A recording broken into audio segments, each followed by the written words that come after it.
Welcome to another episode of Lost in the Script TV. How y'all doing? Another week has passed. Hopefully as stress-free as possible. Regina says no lie. We're just remembering that Duke is doing a show today. How you doing, Regina? How you doing? What up, Uncle? Hit the like button.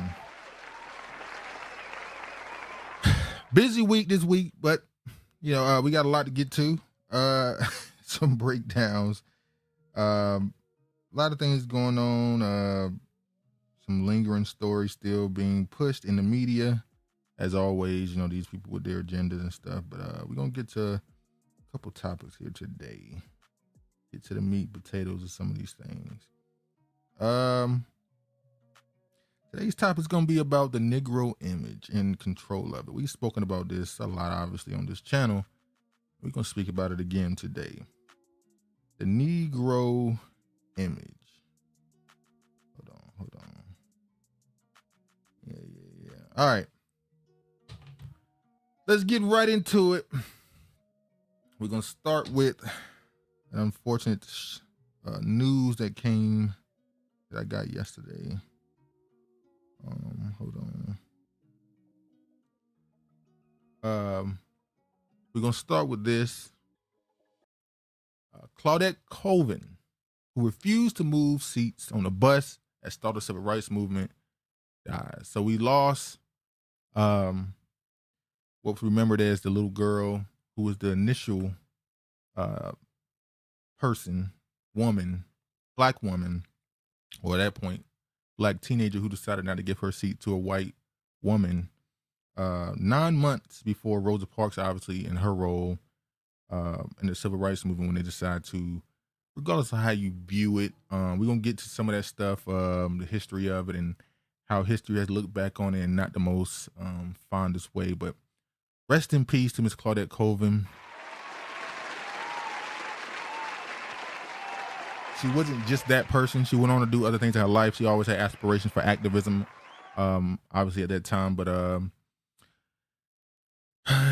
let's let me just open this right quick. Claudette Colvin, she passed away. Claudette Colvin, whose 1955 arrest for refusing to give up her seat on the segregated Montgomery bus helped spark the modern civil rights movement, has died. She was 86. Her death was announced Tuesday by the Claudette Colvin Legacy Foundation. Ashley D. Roseborough of the organization confirmed she died of natural causes in Texas. So once again, rest in peace to her. It's funny because with her and Ruby Ridges, I remember a few years ago when everybody just one day just decided to start thinking about these people from the civil rights era, because for some reason, on one hand, we feel like it was so long ago, we don't really think about how recent it was until one day somebody pointed out, hey, these people are on Instagram, like active, living people. These people have social media pages.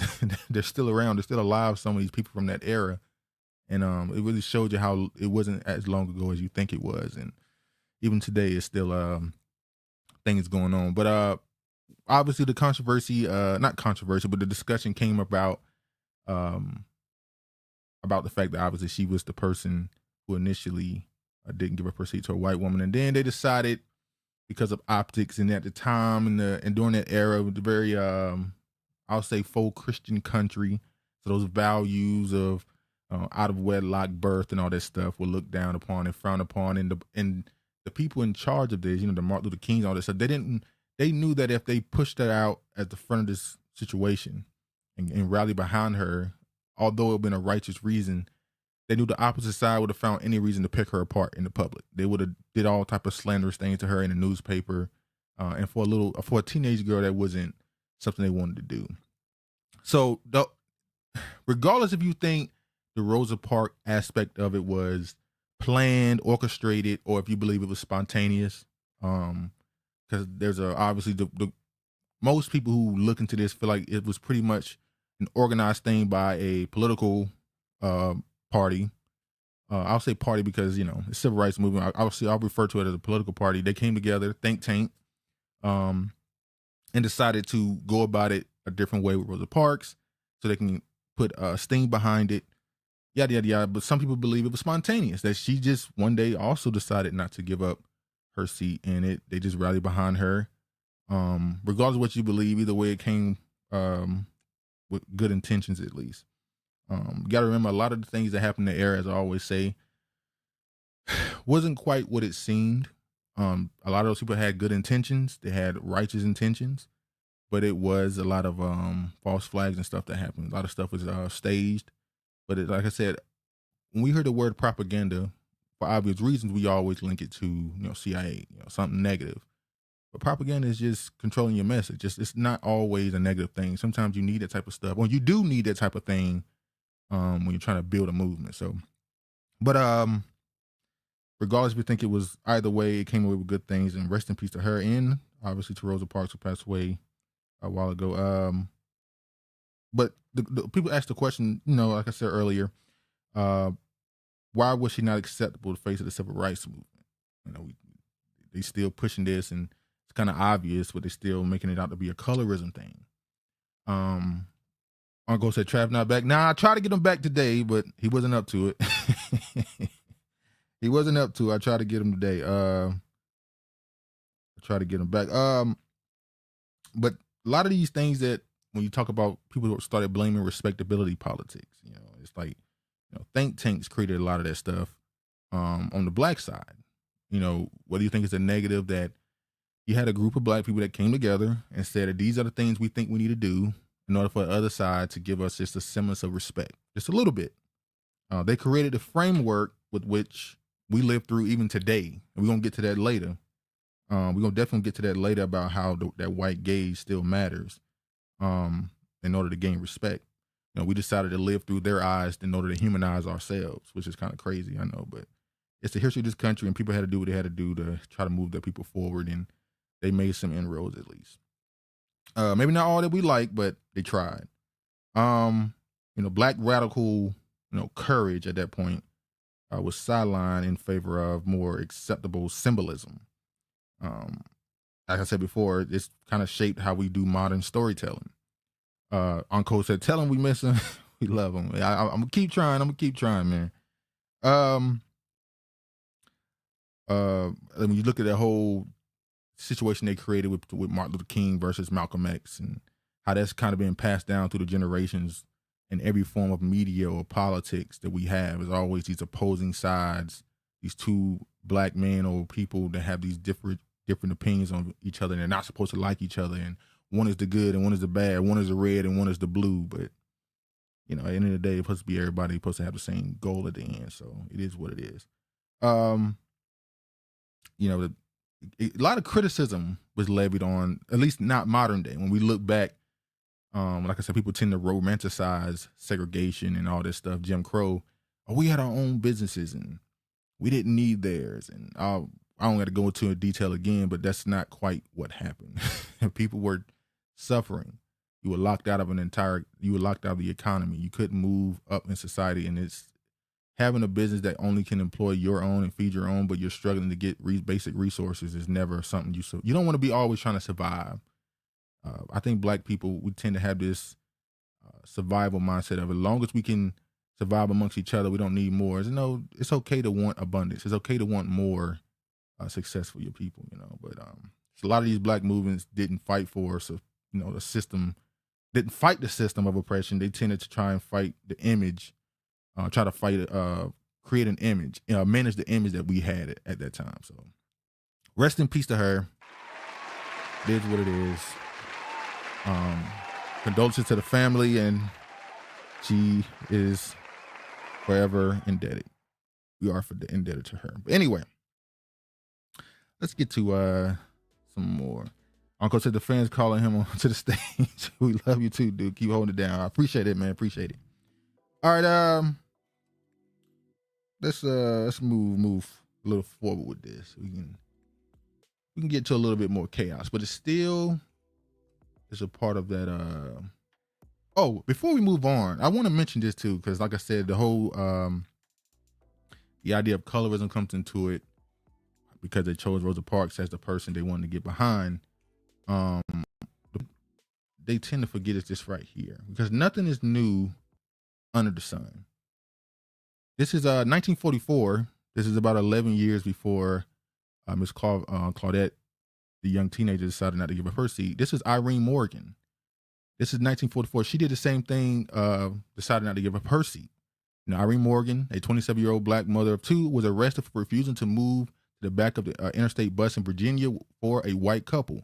When a deputy handed her the warrant for her arrest, Morgan tore up the document and tossed it out the window. Then the deputy grabbed her by the arm. So these things, it repeats itself. And it kind of proves, by the way, I'm glad I made sure I remember to bring this up.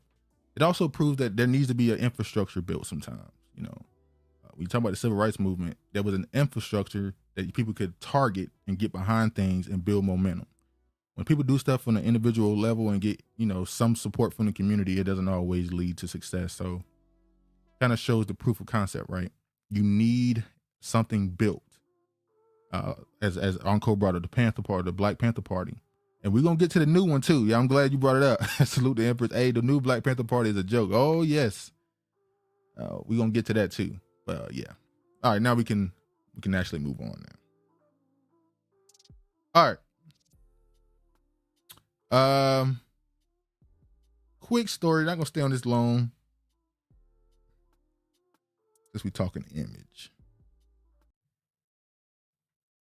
He got told what to say. Mr. Tendernism slams hate over Keith Lee tip in new video with white restaurant owner. Fans said it feels staged and forced. Waiter Mr. Tendernism Johnson, also known as Unc to the internet, is setting the record straight following the uproar behind Keith Lee's visit last month. Johnson propelled the barbecue spot Destination Smokehouse to fame after sharing videos of his fall off the bone meat while yelling out his signature phrase, Tendernism. What up, Kiefer? Lee, who also became famous for his viral reviews, was one of the many fans to visit the California restaurant. Since the popularity grew, afterwards he attempted to meet the Pit Monster Johnson to give him close to $5,000 tip, but Lee confessed was turned away by staff because Johnson was busy filming a podcast. Now the real owner is alleging another story. So I know y'all probably seen the videos of going around the internet of the restaurant. We see this all the time. These restaurants go viral because some trend happens. So if you look at right here, let me show this. This is one of the virals. This is Unc showing his fall apart meat.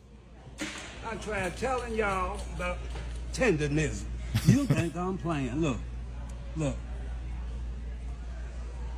Boy, that's what I'm talking about. Showing that good food. So this went viral. He done multiple of these videos and people started going to the restaurant and it helped the business or whatever.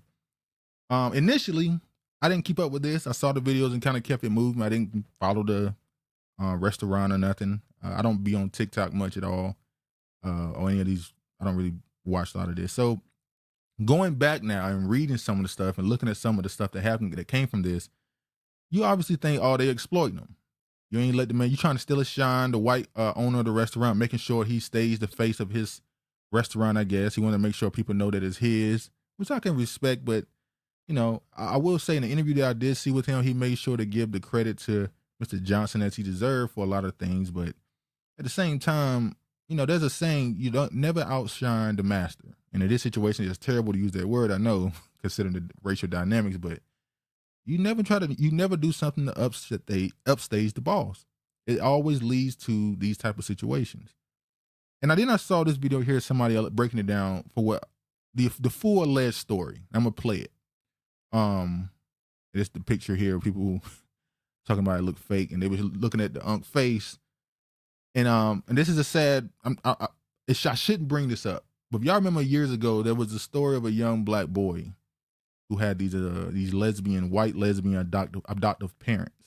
And the little black boy had to take a picture with him. And in the picture, he had his fist balled up and he had a certain face. And people didn't realize at the time that it was signs of abuse. I don't mean to make a joke of that, but when I saw this picture, I couldn't help but think of that situation. He don't look like they cool at all. He just got in front of the camera and did what he thought he's supposed to do. I agree, it does look a little staged.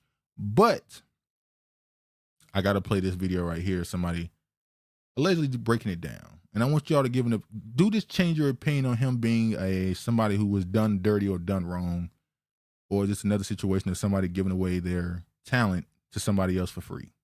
Now I understand why Mr. Tenderism. Hold on. Uncle said, did you see homie hands in the background of that first cracker response video? No, I didn't. I didn't see all the videos. Like I said, I'm trying to catch up with it now.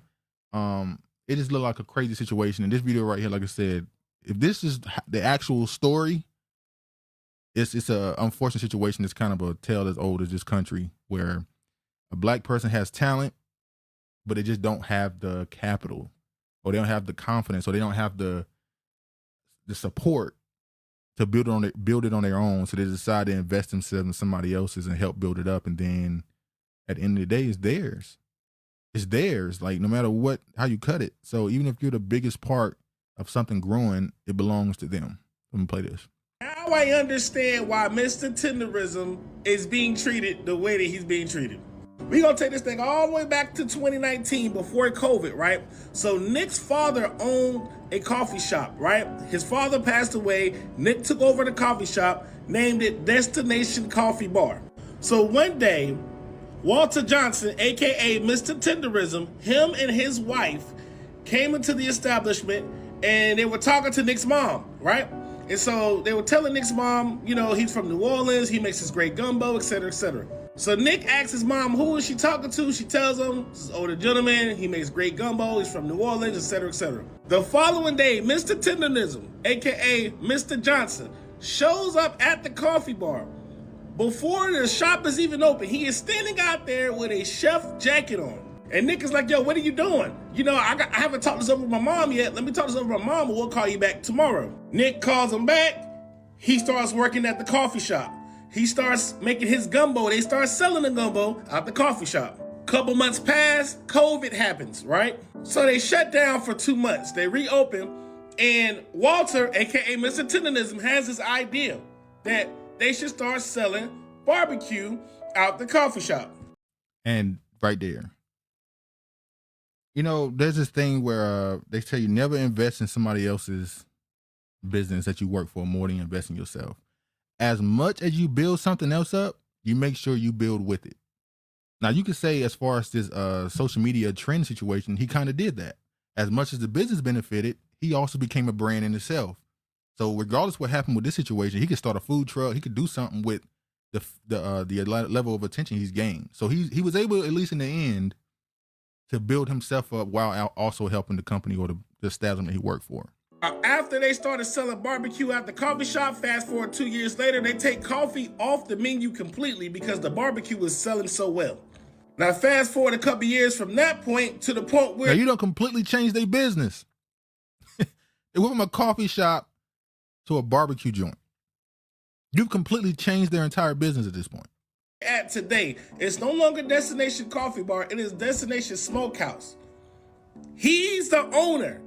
His mother is clearly the co-owner. Mr. Tenderism is an employee. Even in this interview, he says he's responsible for marketing. Now, don't get me wrong, he gives him a lot of credit in this interview. He also credits him on some type of situation that him and his wife were having, that Mr. Tenderism was able to help him with. So now it makes sense why Destination Smokehouse moves the way that they move. It's because he volunteered his services to this man. And in return, this man made millions off of him. Now I finally understand the full picture. Now I don't even care no more. That man did that to himself. All them great ideas that you had that you was giving this man, he took it and capitalized on it. And you still remained an employee, no matter what. Or head of marketing. That's why you don't see Mr. Tenderism in the videos no more, no nothing. Mr. Tenderism back home. We don't need you no more. We got the product, we got the recipe, we making the meats. We don't need you no more. Now it all makes sense. So you gave him your recipes. Speaking of Travis, as y'all brought him up, Travis got this thing where with what he does for a living, he makes sure if you're a person in a position where people work for you, or even if you had a job where you got to train somebody, never teach them everything. You have to always make yourself useful. As the old saying goes, if you can't be used, you're useless.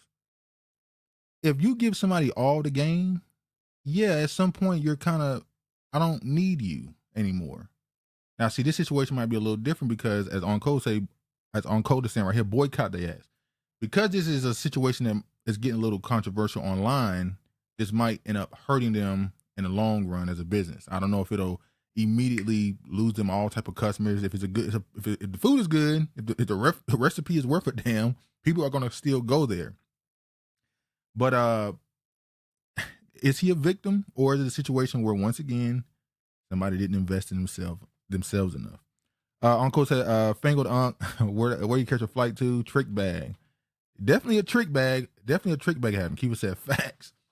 I'm not gonna say I'm not going, like this dude right here kind of saying I don't feel sorry for him. No, it's not that you got to feel sorry for him. It's just hopefully now, even at his age, he still got the information that he needs now. He still got the level of attention he needs. Hopefully he gets to doing what people are asking him to do. If the only reason why you were supporting this restaurant is because of his recipes and his marketing, then if he leave, go with him. As his audience, I would imagine, I'm not gonna say all because it's social media and everybody's on there, but I would imagine the bulk of his audience is Black people. So whenever he starts his own business or food truck or whatever, go with him. It ain't got to be that big a deal. He was paid for his services. He was paid for what he agreed to. He agreed to whatever happened. Now he just moved forward with his life, and hopefully he can reap the benefits of his own genius. So good luck to him. Good luck to him. We'll see what happens. I don't know if he's still working there. I saw people saying they haven't seen him in none of the videos, and now you got the white owner doing videos in the kitchen, cooking the food, and now they're saying that he's been doing the recipes for the last 2 years, saying that he's the main guy there. I don't know. Somebody else, I don't know. But yeah, it is what it is. We'll see. I will say that all this came because Keith Lee was trying to speak to the person that actually is the reason he went to the restaurant and give him a tip, and it led to all this. Keith Lee, he be blowing these spots up. Either your shop gonna go way up, or it's gonna be a bunch of controversy and cause people to call you the worst thing ever. It's crazy. Keeper said, hopefully he starts his own food truck. I hope so too. Hopefully, him and his family is able to benefit from his talent, his gifts, and his family recipes. Uncle said, May can sue. He agreed to be an employee. He agreed to be marketing. He did marketing. Marketing worked. Hey, he did his job. He's the owner. It's his business. Him and his mother. That's their business. It is what it is. What else? I also think, last comment on this, I also think it's just Negroes on one hand just didn't like the look of this older Black man being the cook and marketer, or the person who gave the recipes and all this stuff, gave all the sauce to this white business owner, and they're benefiting from it. So, it is what it is. It reminds me a lot of the whiskey situation with Jack Daniels, how a Black man gave him that recipe and then it turned into what it did, and now his descendant started her own business, but now she allegedly owed like $100 million in loans or something. I don't know. It is what it is. Anyway, good luck to him. God bless. Moving on. What we got? Oh yeah.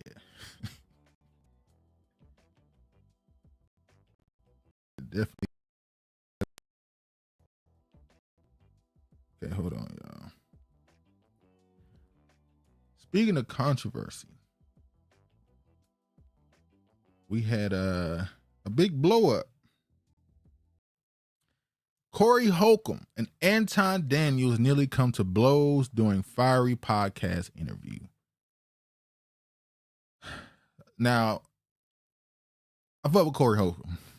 I don't watch the show as nearly as much as I used to, especially a couple years ago, but I catch one every now and again, clips and stuff. Corey is he's a very harsh critic of certain situations, and he's a comedian. He could have a lot of dark humor. He can say things sometimes that people get really offended by. I understand. I get it. So he's a particular taste. You gotta have a certain type of taste to stand him for an extended amount of time. So I get why a lot of people just get turned off from him. Uncle said, I can't stand Anton.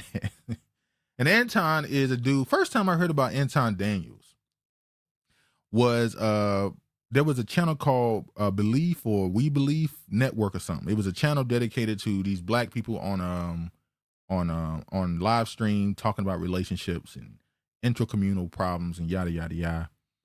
I guess he was the backer of these people. He kind of put the funding behind them. And I remember one time they had a show and they started bringing on this this Arab woman. So you got black women, black men, you got this one Arab woman. And I remember somewhere somebody said, ain't this supposed to be a black platform?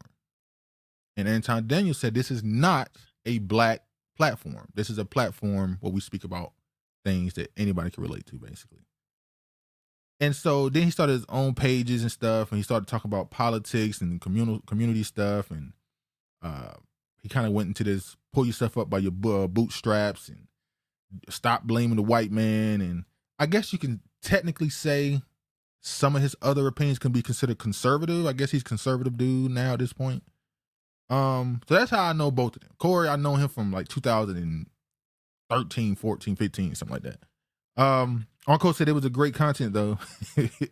Keeper says for show, for ratings, he seemed extra sensitive that day. LOL, Holcomb. I don't think so. Corey tends to have strong opinions when it comes to things like race. You could tell he's from Chicago. You know, he's one of those dudes that have a he has like the white man is the damn devil person. And then he's a dude who talks about Hollywood and all the stuff that goes on with white Hollywood and how they do black entertainers and how it's all messed up in the racist system. So he's a guy who's into that type of stuff, regardless if you think it's just this fluff. But I like that Corey is, you know what I like? Corey's a person with strong opinions. Even if you don't agree with him, you know exactly where he stands on everything. Even if he's a hypocrite, even if he's wrong about something, he has a strong opinion. And if you tell him he's wrong, he will say, oh, okay. But he has strong opinions, as does Anton. He gives strong opinions as well. And I think both of them believe everything they say. And Uncle said, I like how Corey spoke. So let me show the clip. I'm going to show a clip of what happened. I don't know if do I have two? No, I got one. Okay. I'm going to show the clip of what happened, and then we'll talk about it. Position you and your people are in. Who is my people? Black people. Do you claim black people? I'm a Christian first. Let me say this for a second. I have no problem with somebody not basing their entire identity on a racial construct. That's okay. But it's funny to me, the people who are said to be, I'm not saying he is, the people who are said to be right-wing or conservative or whatever you want to call it, they always tend to say my identity is my religion first. And I get it. If your religion, it says God first over everything. But it also showed me when, for instance, when the ADOS thing started. And I said, there's going to be a lot of people who, they don't resonate well racially with the identity of black, but they're going to be able to relate to a lineage of ADOS or FBA or whatever they are, the same way people are maybe not be able to identify with their race, but I can identify with a religion. And to me, a lot of times, and I'm saying all the time, that's used as a scapegoat. Some people use that as a way to say, hey, I'm able to criticize and be somewhere overly critical of a group that I may be a part of because it ain't my only identity. So when you call them out on BS, they're able to say, well, I'm trying to be unbiased and objective. And it's like, sometimes y'all be doing this stuff on the internet to get clicks. And we know that when it comes to if you're a black platform and you want to grow, you have a streamlined way to grow faster if you do the right-wing content. I'm not saying there ain't no grifting on the other side either. The pro-black grifting is definitely real. But that's, to me, that's tend to be people who are a part of that grift tend to say the same thing. But anyway, sorry. I claim. Well, I think something's wrong with that. If you don't want to say you're a black man first, I think something wrong with black is a construct. They told you that you was black. Okay, well, that's brown. Why you started. That's not true. Like, these things aren't new. The identity of black didn't start in 1619. It didn't start in 1500. It didn't start in 1100. It didn't start in 78. This stuff already existed. Nothing is new. The idea of race may be different now, because back then it was based off your nationality, your nation, or your tribe or whatever. That's how you was identified. But These things are not new. I hate when black people say, for instance, the word nigga. Oh, we took control of the word nigga. Nigga has existed for, these words aren't new. Nigga has existed forever. Nigger has existed. It's just people use them differently. As they say, there's bad ways to use words. There's no bad words. Keeper says it would have been nice for them to have a productive convo, though. That's a good point, too. And I wonder, it came down to ego, obviously. But I'm going to get to it after this. I'm going to get to it. Brown then. No. We not brown. We not black. We not none of that shit. Oh, well, what are we? We not none. For me, I'm a believer in God. That's what I am. Now we're not even talking about race. We're talking about identity. Anton saying he don't identify with black people. He's not a part of Black America. Yeah. And people have been calling him a tether. I don't know. I've seen people say he's not Black American. I don't know. Outside of Black America. Yeah. He a Christian. It's an interesting take. I never knew this. Like I said, it's one of those things where I'm not one of them. Kind of becomes the flag raised. Hold on, let me see if I got the. I gotta make sure I got the actual argument that almost led to the fight. Hold on, y'all. I know I downloaded it, but I gotta make sure it's still here. Hold on. I agree with Kiefer though. Ego. Yeah, you know, and you can make an argument. You know, I fuck with Corey, but it's also a sense of performative dominance. Of because I don't like you and I consider you a coon or whatever, I'm gonna try to show you up as hard as possible to prove my point. I'm gonna have to look for it. Hold on. I gotta get this here. Hold on. Starts lagging. Uncle said he's so a tether. Hold on, I gotta get this. I don't know how I didn't download it. I could have sworn I downloaded it. But yeah, you can it looked like one of them really wanted smoke. It was a bit performative on both sides, and I'm gonna explain when I get to this damn video why I believe it was also a lose-lose for either side if they did try to stand on business. All right, here we go. Let me know if it's lagging, y'all. Let me show this. Let me show this part right here. You like to use a blanket statement. That's like me saying all black people are stupid. Well, have you said all white people stupid? No, I'm talking about cops. You should say that one time. I'm talking about because cops. it's easy to say all black people are stupid as an example. Say something about the white people. No. Now, see, this is where I disagree. We should be focused on ourselves. I get it. It's in public. I get it. And back in the day before the internet existed, people were able to meet up in person to talk about things. So it was able to be you were able to speak about black people with black people. Now when you do it on public platforms, it becomes fodder for the rest of the world, and it looks like there's a bunch of niggas fighting on the internet, complaining and arguing with each other, threatening to fight. Now this stuff right here isn't new. People used to almost get in fights at Panther meetings and all the stuff. People used to almost get in fight all the time because you people are passionate about things. Now that because it's basically on TV, it just looks away. But it's not new. Now, I don't think you got people all the time. Oh, well, I didn't hear you. Can you tell me? Because I don't know. I talk about liberal white women literally being the biggest enemy of the United States of America. That's the thing I say. We're going to get to them white liberal women later, too. Every single Caucasian day. female, the biggest enemy. Literally, white liberal women are the worst thing that ever happened to this country. What about their men? But we gonna get there because you keep trying to get me to qualify it by participating and joining in on the core. I think you're doing what's easy. No. I'm doing what's real. Agreed, Corey. You don't want to go against them because because if you go against them, it'll be some video of you going against them. When I say them, I'm talking about your boss. I don't have a boss. We say that. We say that, but here's the truth. I don't have a boss. It's a reason you go after black males or black people quicker than you will go after white males. What are white males responsible for in this country as the downfall of it? Now, I will say this, because as Anton says, he's an equal opportunist person to hold people accountable. If you don't believe in the concept of race, then when you get on your platform, it shouldn't be, I'm speaking to black people. No, you actually are a person that say you speak to everyone. You criticize the country. You would be one of those people that say, I'm a Christian American. So on your platform, you should have critique for other demographics in the country. It shouldn't be a heavy critique on your own because you don't identify that as your first identity. I'm just saying. If you're a person who believes in you're a Christian, the main people you should be criticizing then are evangelical Christians. that should be your main demographic of people you're going after. But anyway.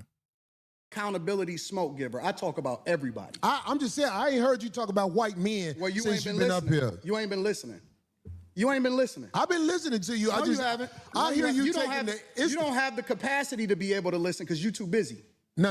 You got me wrong. You too busy. My capacity, Because if that's the case, that you just criticized, that's an opinion. Here's the fact. Have you said something about Caucasian males and how they Absolutely. destroy this nation? Well, what did I miss? Uncle that bootlick, 89 FBA. Then he said, and he had a side chick with him. Yeah, I thought he was married. I think somebody said a little while ago, maybe last year or something, that he got divorced or going through a divorce or something. But yeah. let's slow down because you talking loud, but you're not saying a lot. No, you talking loud, you talking loud, and you still talking around. What did the Caucasian male do to America to bring it down? I'm not getting into that. You dancing around it. No, and that's why I lose respect for you when you start dancing and kissing Caucasian males' ass. But I don't. Don't do that in front of me because I'm not an ass kisser of nobody. Yes, you are. You suck the dick of black people right now. You doing the easy shit. What you do, let me tell you what you do. Nah, see, let me tell you something, homie. I don't suck dick. Yeah, you do. Yeah, you do. So fix you doing that. it right now. I don't suck dick, homie. You doing it right now. Homie. And this is where it went left.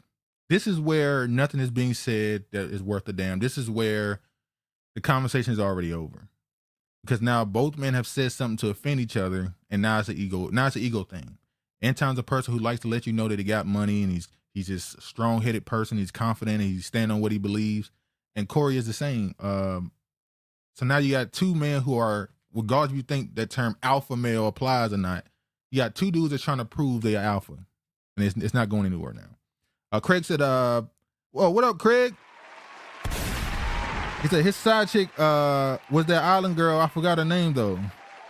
Oh, you mean to tell me the women he started putting on, he laying up with now? The women he was putting on? I know the last time I watched his content with that Lapreef Network thing was like 3 years ago. He's sleeping with the women he putting on? Well, I knew that was going to happen. I remember when he got into an argument with a woman who was a pregnant wife. She was a pregnant wife. And the arguments he used to get into with her, I thought was strange. I said, why do they got this energy for each other? I remember he made a comment where he said, she just mad that she want me. I said, oh, okay. I see what's going on this situation. Well, you ain't been listening. No, you talking. No, I'm sorry, let me go back. I'm going to give you the same energy. He said, I remember, yeah, it's tricking on them too. Big bags. Hey, what they say, it ain't tricking if you got it, man. Let's switch seats. I'm with it. Homie, I don't do Nas ego. no dick sucking shit.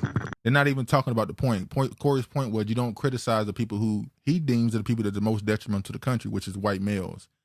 You're dancing around that point and saying that you're not going to go into that because he does it to everybody. So it's one of those things where I'm not going to do it because you're telling me to do it.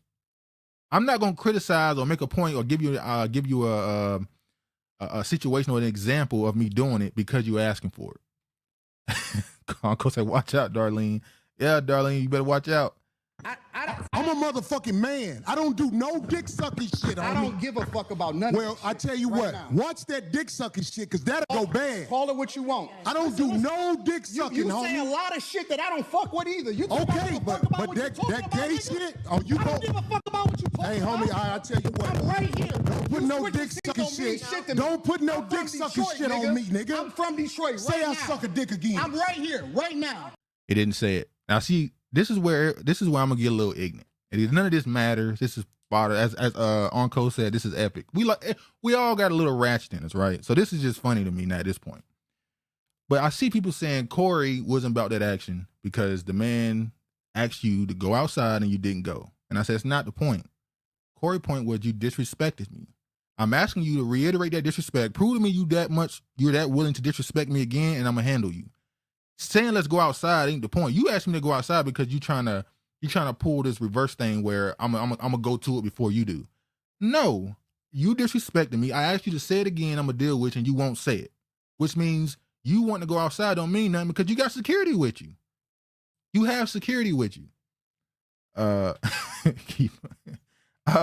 Uncle said this shit had me hyped. And then you got people that obviously look at Anton Daniels as a coon or whatever. So they definitely was so happy that somebody pressed his ass even a little bit, regardless of how it ended. All right, that's what I'm saying. I'm gonna respect you. Dance around it. Dance around it. No. I don't do no dick sucking shit. I'm gonna respect you because it's your platform, and I flew out here to have a conversation. We good. But We you're good. not bossing up on me. Yo, We good. I did already. I don't do dick We can put sucking the shit. microphone right now and go on her back. I don't give a fuck about this shit. What's the point of either one of them fighting?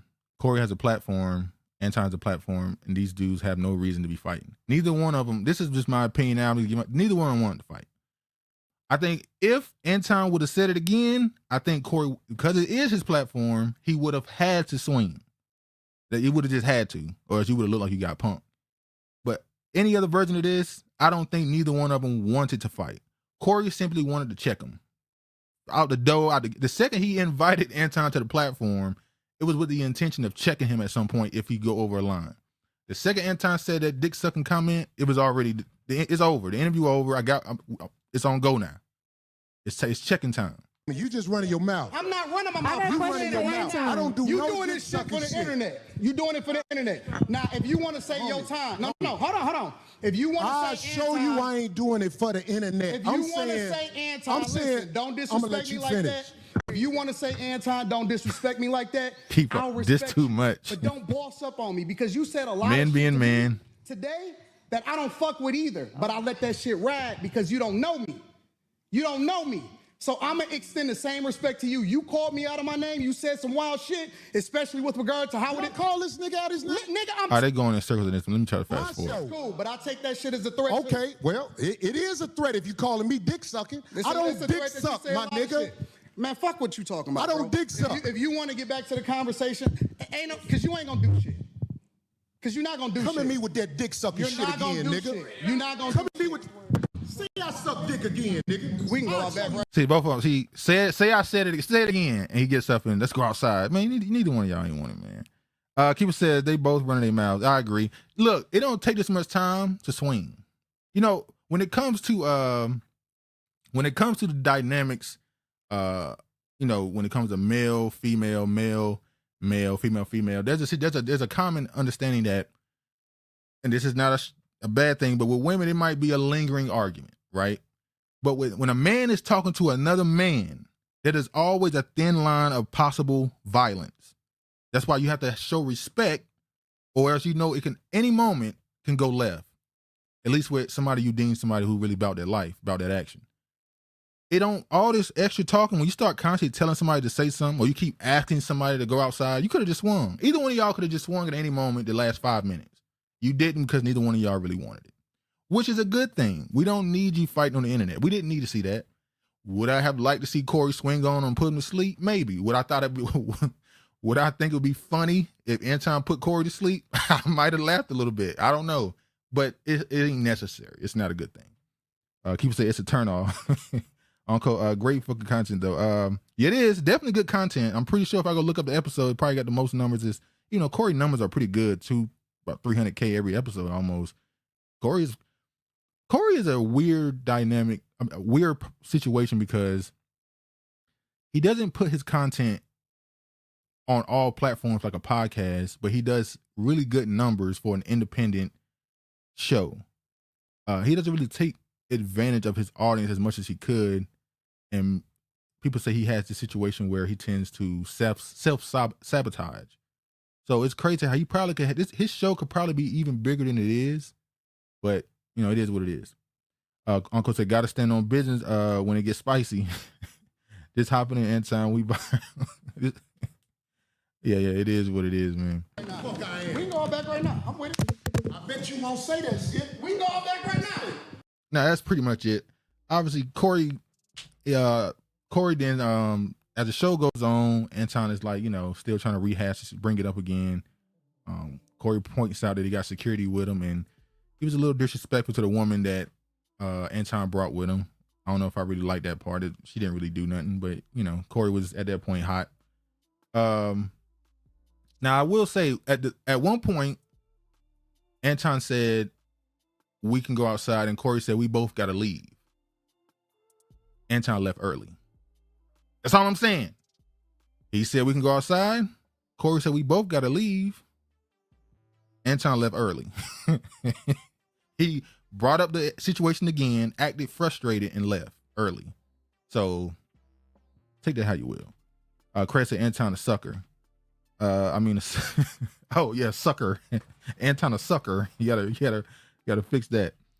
But yeah, it's a situation. I agree with Kiefer that it could have led to maybe a conversation that people wanted to see.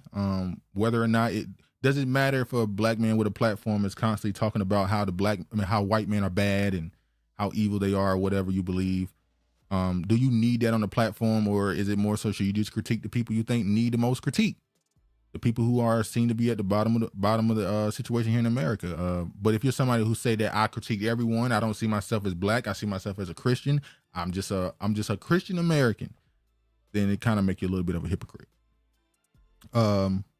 But I will say, the question always will be, why does intra-black conflict become a spectacle instead of substance this often? And I always I say it all the time, evil eye for his brother. I've always said it's almost like curses. It's like this thing that we got to break at some point, this thing that's been following us and haunting our community and all the things we've tried to build for a long time. And it just constantly rears its ugly head every time. Even the smallest instances like this ain't that big of a deal. This is two podcast hosts arguing. This ain't the biggest situation. This ain't gonna cost the most damage to the black community or its image or nothing like that. But even in the smallest situations like this, it rears its head. That natural animosity that black men just quickly have with their own.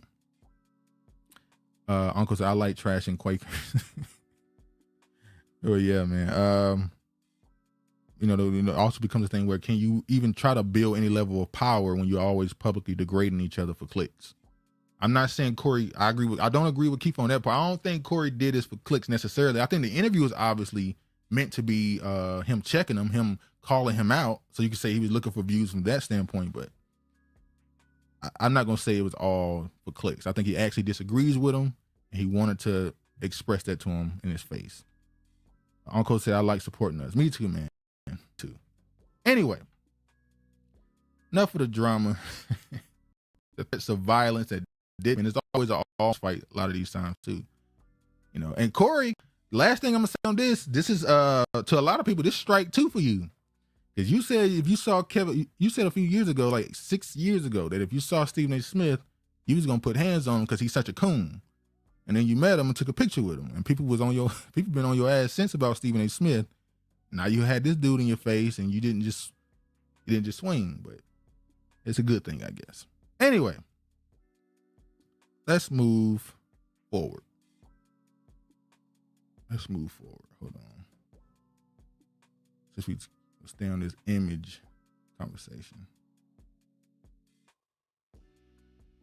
Do I have a...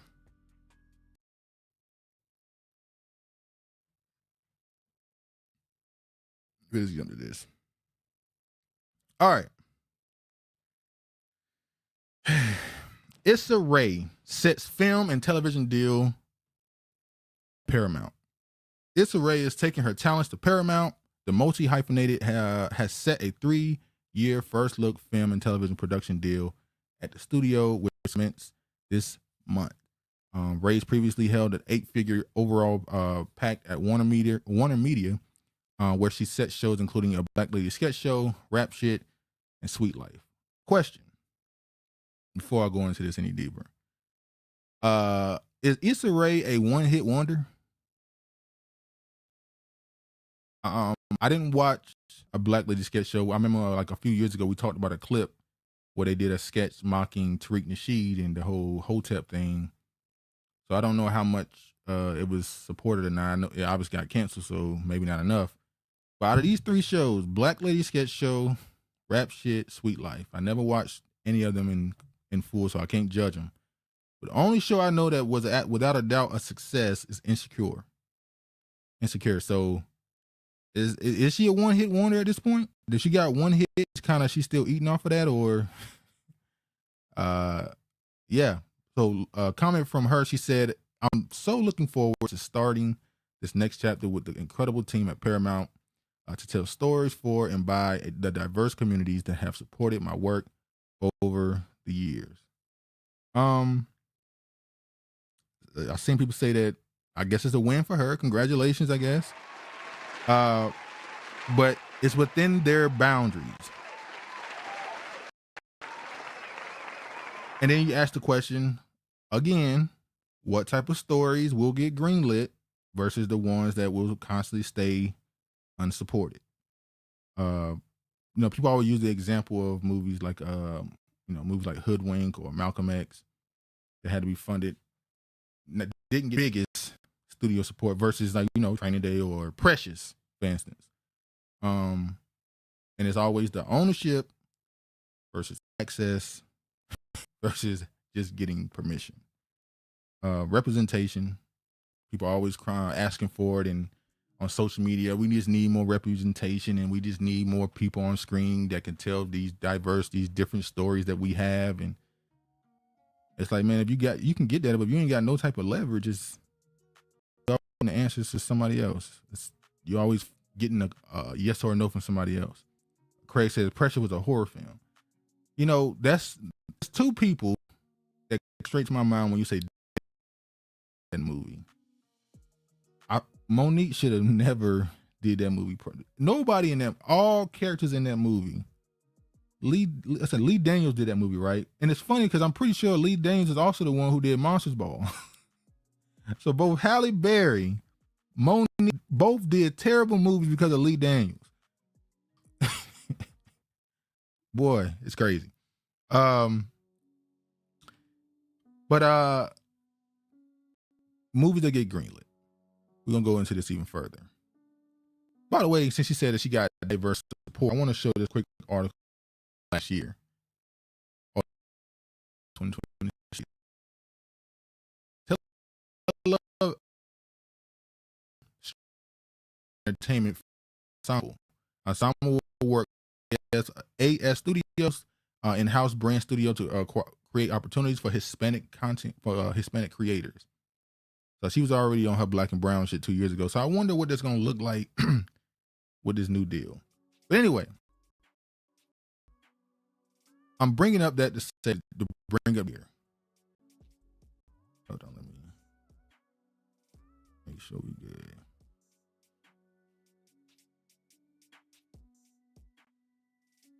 All right. I'm going to start by saying this right. I think I have a... Yeah, I do. It's right here. One battle after another is a well-made movie with racist themes. Let me start by saying I have not watched this movie. I can't grade this movie. I can't give details about my opinion on this movie. I have not watched this movie in full. I want to say I watched maybe 20 to 30 minutes of this movie, and I turned it off. I did not finish watching it.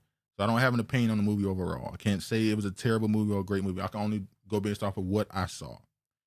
And the movie is whatever. I don't even want to give an opinion on the plot. People already been giving all their opinions on the characters and, whatever tropes they think is in the movie and stuff.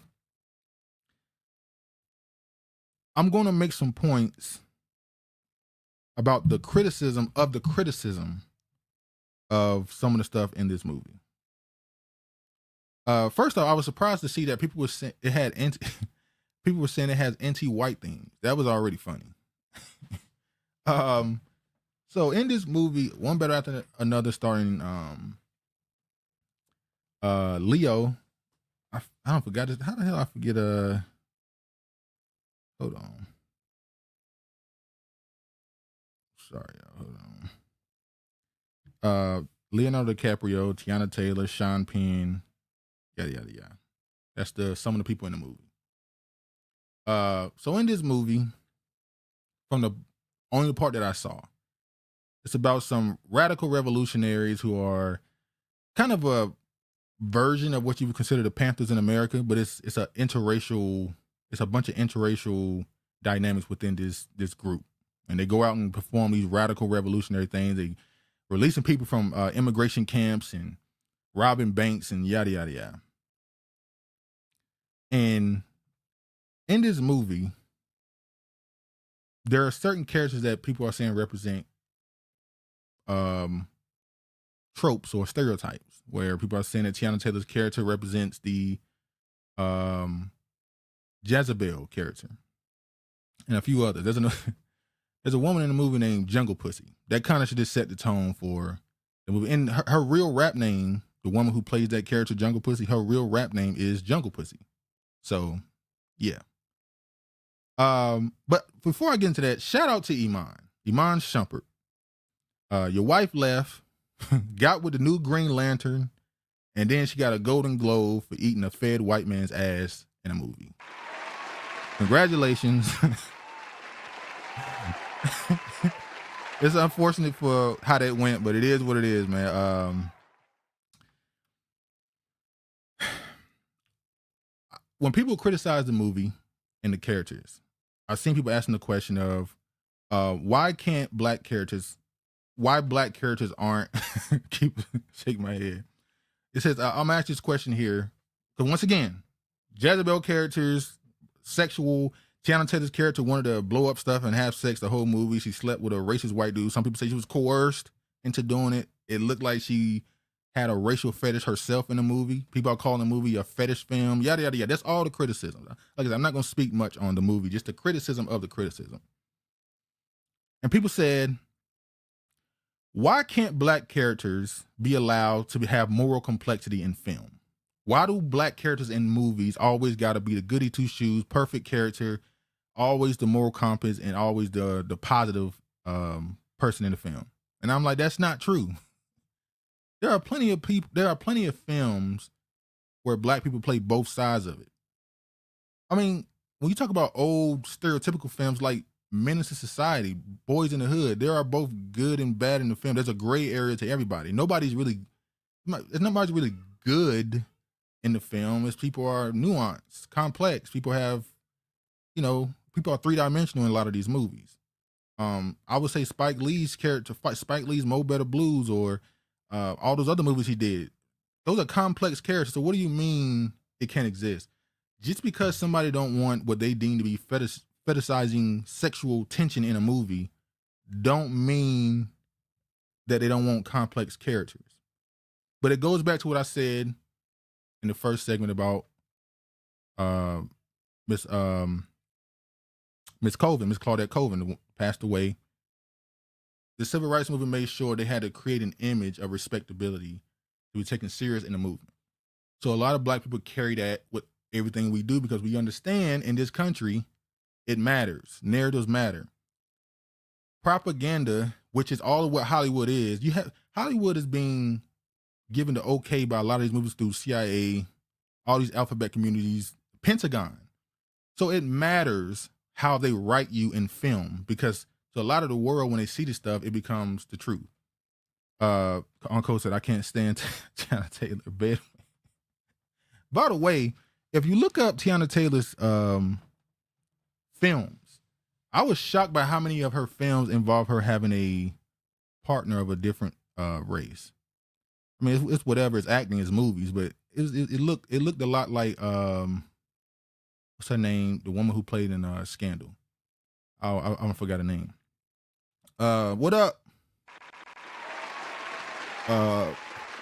She looks lighter unless it's the makeup, skin bleaching.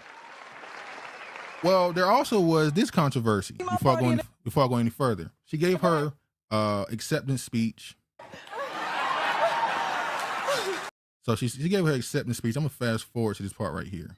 Our softness is not a lie. In your support, I believe. In your support, I love you, and I thank you so much. And last, but most importantly, to my brown sisters and little brown girls watching tonight, our softness is not a liability. Our depth is not too much. Our light does not need permission to shine. We belong in every room we walk into. Our voices matter, and our dreams deserve space. Thank you so much. People got mad at her saying brown girl. That's when I knew they were really on her ass. They was hawking her down for everything she said at that point. But anyway, and remember, if I'm not mistaken, Teyana Taylor is Caribbean. I'm just saying, that has to be pointed out here. She is Caribbean. But in this movie, she's a freedom fighter. She's a radical revolutionary. She's rash. She's reactionary. She does things on a whim. She's not really doing things in a structure that we assume a person who's into this type of radical revolutionary work would be. So the whole movie is more of a satire. That's what everybody's calling it. It's a satire. They're kind of mocking both the quote unquote what they consider the extremes on both sides, which is funny because when Trump did that about what was happening in Virginia, y'all, you know, people got mad with him. But this movie is kind of saying both sides are cuckoo a little bit. Because that's why I noticed a lot of what you would consider the moderate or the liberal, they love this film. All throughout, I was on Twitter, all throughout the timeline, that the liberals love this movie. They love the fact that it's mocking these people for the Bernie supporters, the people who are so-called, you know, want radical change in government and policy. Obviously, this is a little bit further because it involved people blowing shit up, this movie at least. So yeah, it's a little bit different. But they kept asking this whole, are black audiences are we protecting ourselves, our image, or are we boxing ourselves in fear of stereotypes? You know what I mean? Which these movies, like I said, this don't offend me. It's like this is par for the course. If you watch film in the last 30 years, you're going to see certain things in movies that you just go, what the hell is that about? What is that for? TV shows that come on TV now. Angela Bassett. I'm sorry, I'm going on a rant now. Angela Bassett has a TV show. I don't even know the name of it. It's a cop show. Angela Bassett has a cop show where on the show she's married and she has a kid, right? And on this show, at some point, her husband comes out as gay after years of marriage and a child, and she begins to date a white firefighter in the TV show. You just go, wait, you made her black husband gay and then put her in a romantic relationship with. So yeah, they've been doing this type of stuff for a while. Uncle said the new Black Panther is heavily compromised. They fighting ICE for the foreigners. They ain't pop out until a white woman got shot, which is crazy. But the biggest part that to me should be addressed is, as he said here, the Panther part. Let me show this right here. I'm going to show. So that's a fact. Craig says black women in Hollywood love those white hunks. Ain't that what Viola Davis said? We need more black women with white hunks in movies. And then Scandal was the hottest TV show. Hey, it is what it is. I'm going to read a little bit more of the critiques, by the way, or at least the people who are dismissing them. This person right here had to say, the fake Huey Newton is diabolical.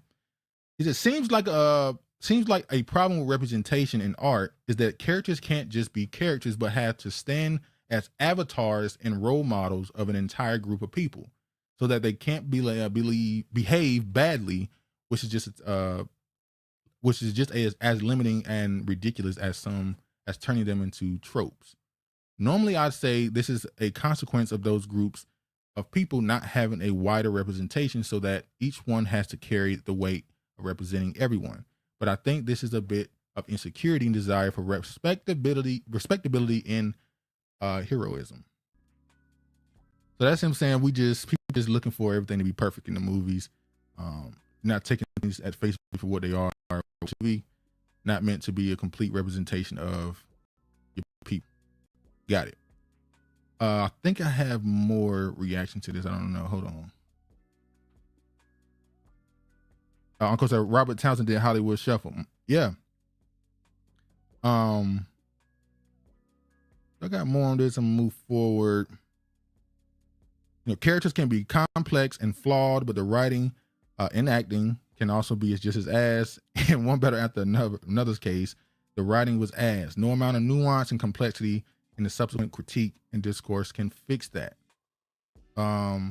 Yes, I understand the sentiment of the villains aren't reinventing the wheel, yada yada yada. So all right, we got that part. Uncle said, word salad nonsense, that comment spewing. Exactly. So I want to get to this part right here. Because now we get to the part of the character. I said all the things about the character and how people view her, the character, right? She's a deadbeat mom.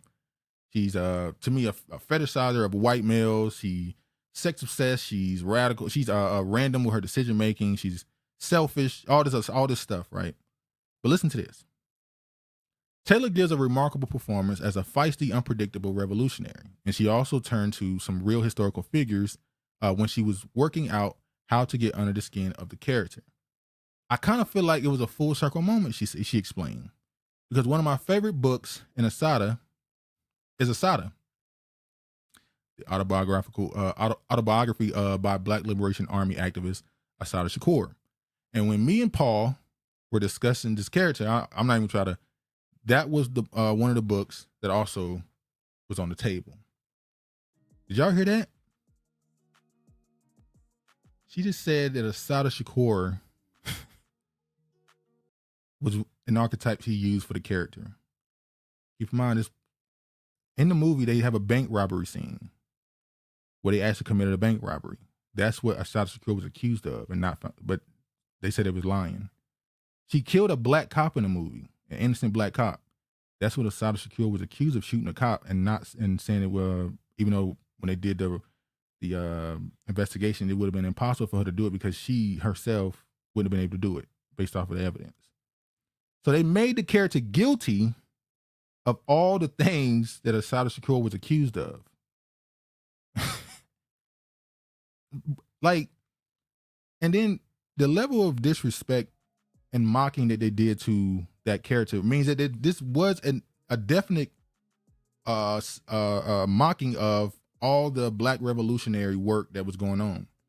Trying to make it seem like we have to tell the side of these people not being perfect and that there were these different stories that need to be told is insane. If I'm not mistaken, didn't this movie get released the week of her death, of her passing? Or was it it's crazy. Uncle said, never forget Birth of a Nation. What's the name? Career ended at the when he announced that film, by the way, the black version. So that was already, that told me everything I needed to know about who was the ones that was supporting this and who was idea that we shouldn't be looking to control the narrative or the characters that create the image on the screens of us. That it don't matter, that it's just a film, but at the same time, it has these themes that you think should be explored. But on the other hand, it's just a film that you should just enjoy. I don't understand. Is it a piece of art that we should look deeper into? Or is it just a movie to enjoy and sit down and not care about anything, obviously? Hold on. I think a lot of tweets got deleted. I had some stuff up here I wanted to show, but they deleted it, obviously, as they always do. God damn it.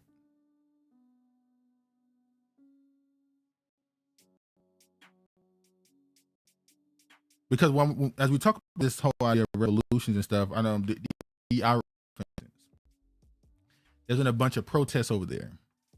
Now, there's rumors that it started around the same time that apparently one of the Starlink, somebody shot down someone's Starlink and the internet went out in Iran or something. They lost connection, and now they got it back and the protests calmed down or something like that. It's some weird stuff going on. Sorry. I want to show this right here. Trump thanks Iran for not following through on executions of political prisoners. So Iran back on the hunt. They back on the hunt for Iran. In the midst of what's going on in Minneapolis and the protests around the country over ICE, which they're trying to call a revolution now, we about to get to the fake revolutionaries that's popping up on social media out of nowhere. Never seen these people all of a sudden. They're all over the place. I'm going to connect this. Just hold on. Last week I talked about counterinsurgency and how they've used certain operations to infiltrate and destabilize communities, not just entire nations, but even as far as just Black people in general. In America in general, they've used certain things to destabilize. When they got Maduro and his wife, the wife popped up with a black eye. But there was already articles being written about Maduro's government being oppressive to women. So whenever you see America start talking about protecting the women of another country, whether it be throughout the Middle East, Africa, South America, that means they're about to bomb somebody. When they start talking about protecting women, they're about to bomb them. Now look at this right here. This is about Iran. The protests in Iran could not be separated from the long-standing states-imposed restrictions on girls' and women's autonomy. In all aspects of public life, including education, Iranian girls, like girls everywhere, demand a life with dignity. Don't gotta read any further. We already know where they're going with this. And then this right here, this was a little while ago where they basically was telling people when the protest was really ratcheted up, even though they're still going on, they said, leave Iran now. So they started talking about the women in the country and how oppressive it is to the women. And then they said, leave the country. So bombs are coming, allegedly. I said last week also that the real gender war that's going on is between white people. I said that a white woman brought her child to a protest. That was a threat that you will not make me go back to the way things they were. They don't care that you got rid of DEI, which they benefited from. They don't care that you got rid of affirmative action, which they benefited from. They don't care that you get rid of all the social safety net stuff that they benefit from. They're telling you, we will not go back to the way things were. Let me show this.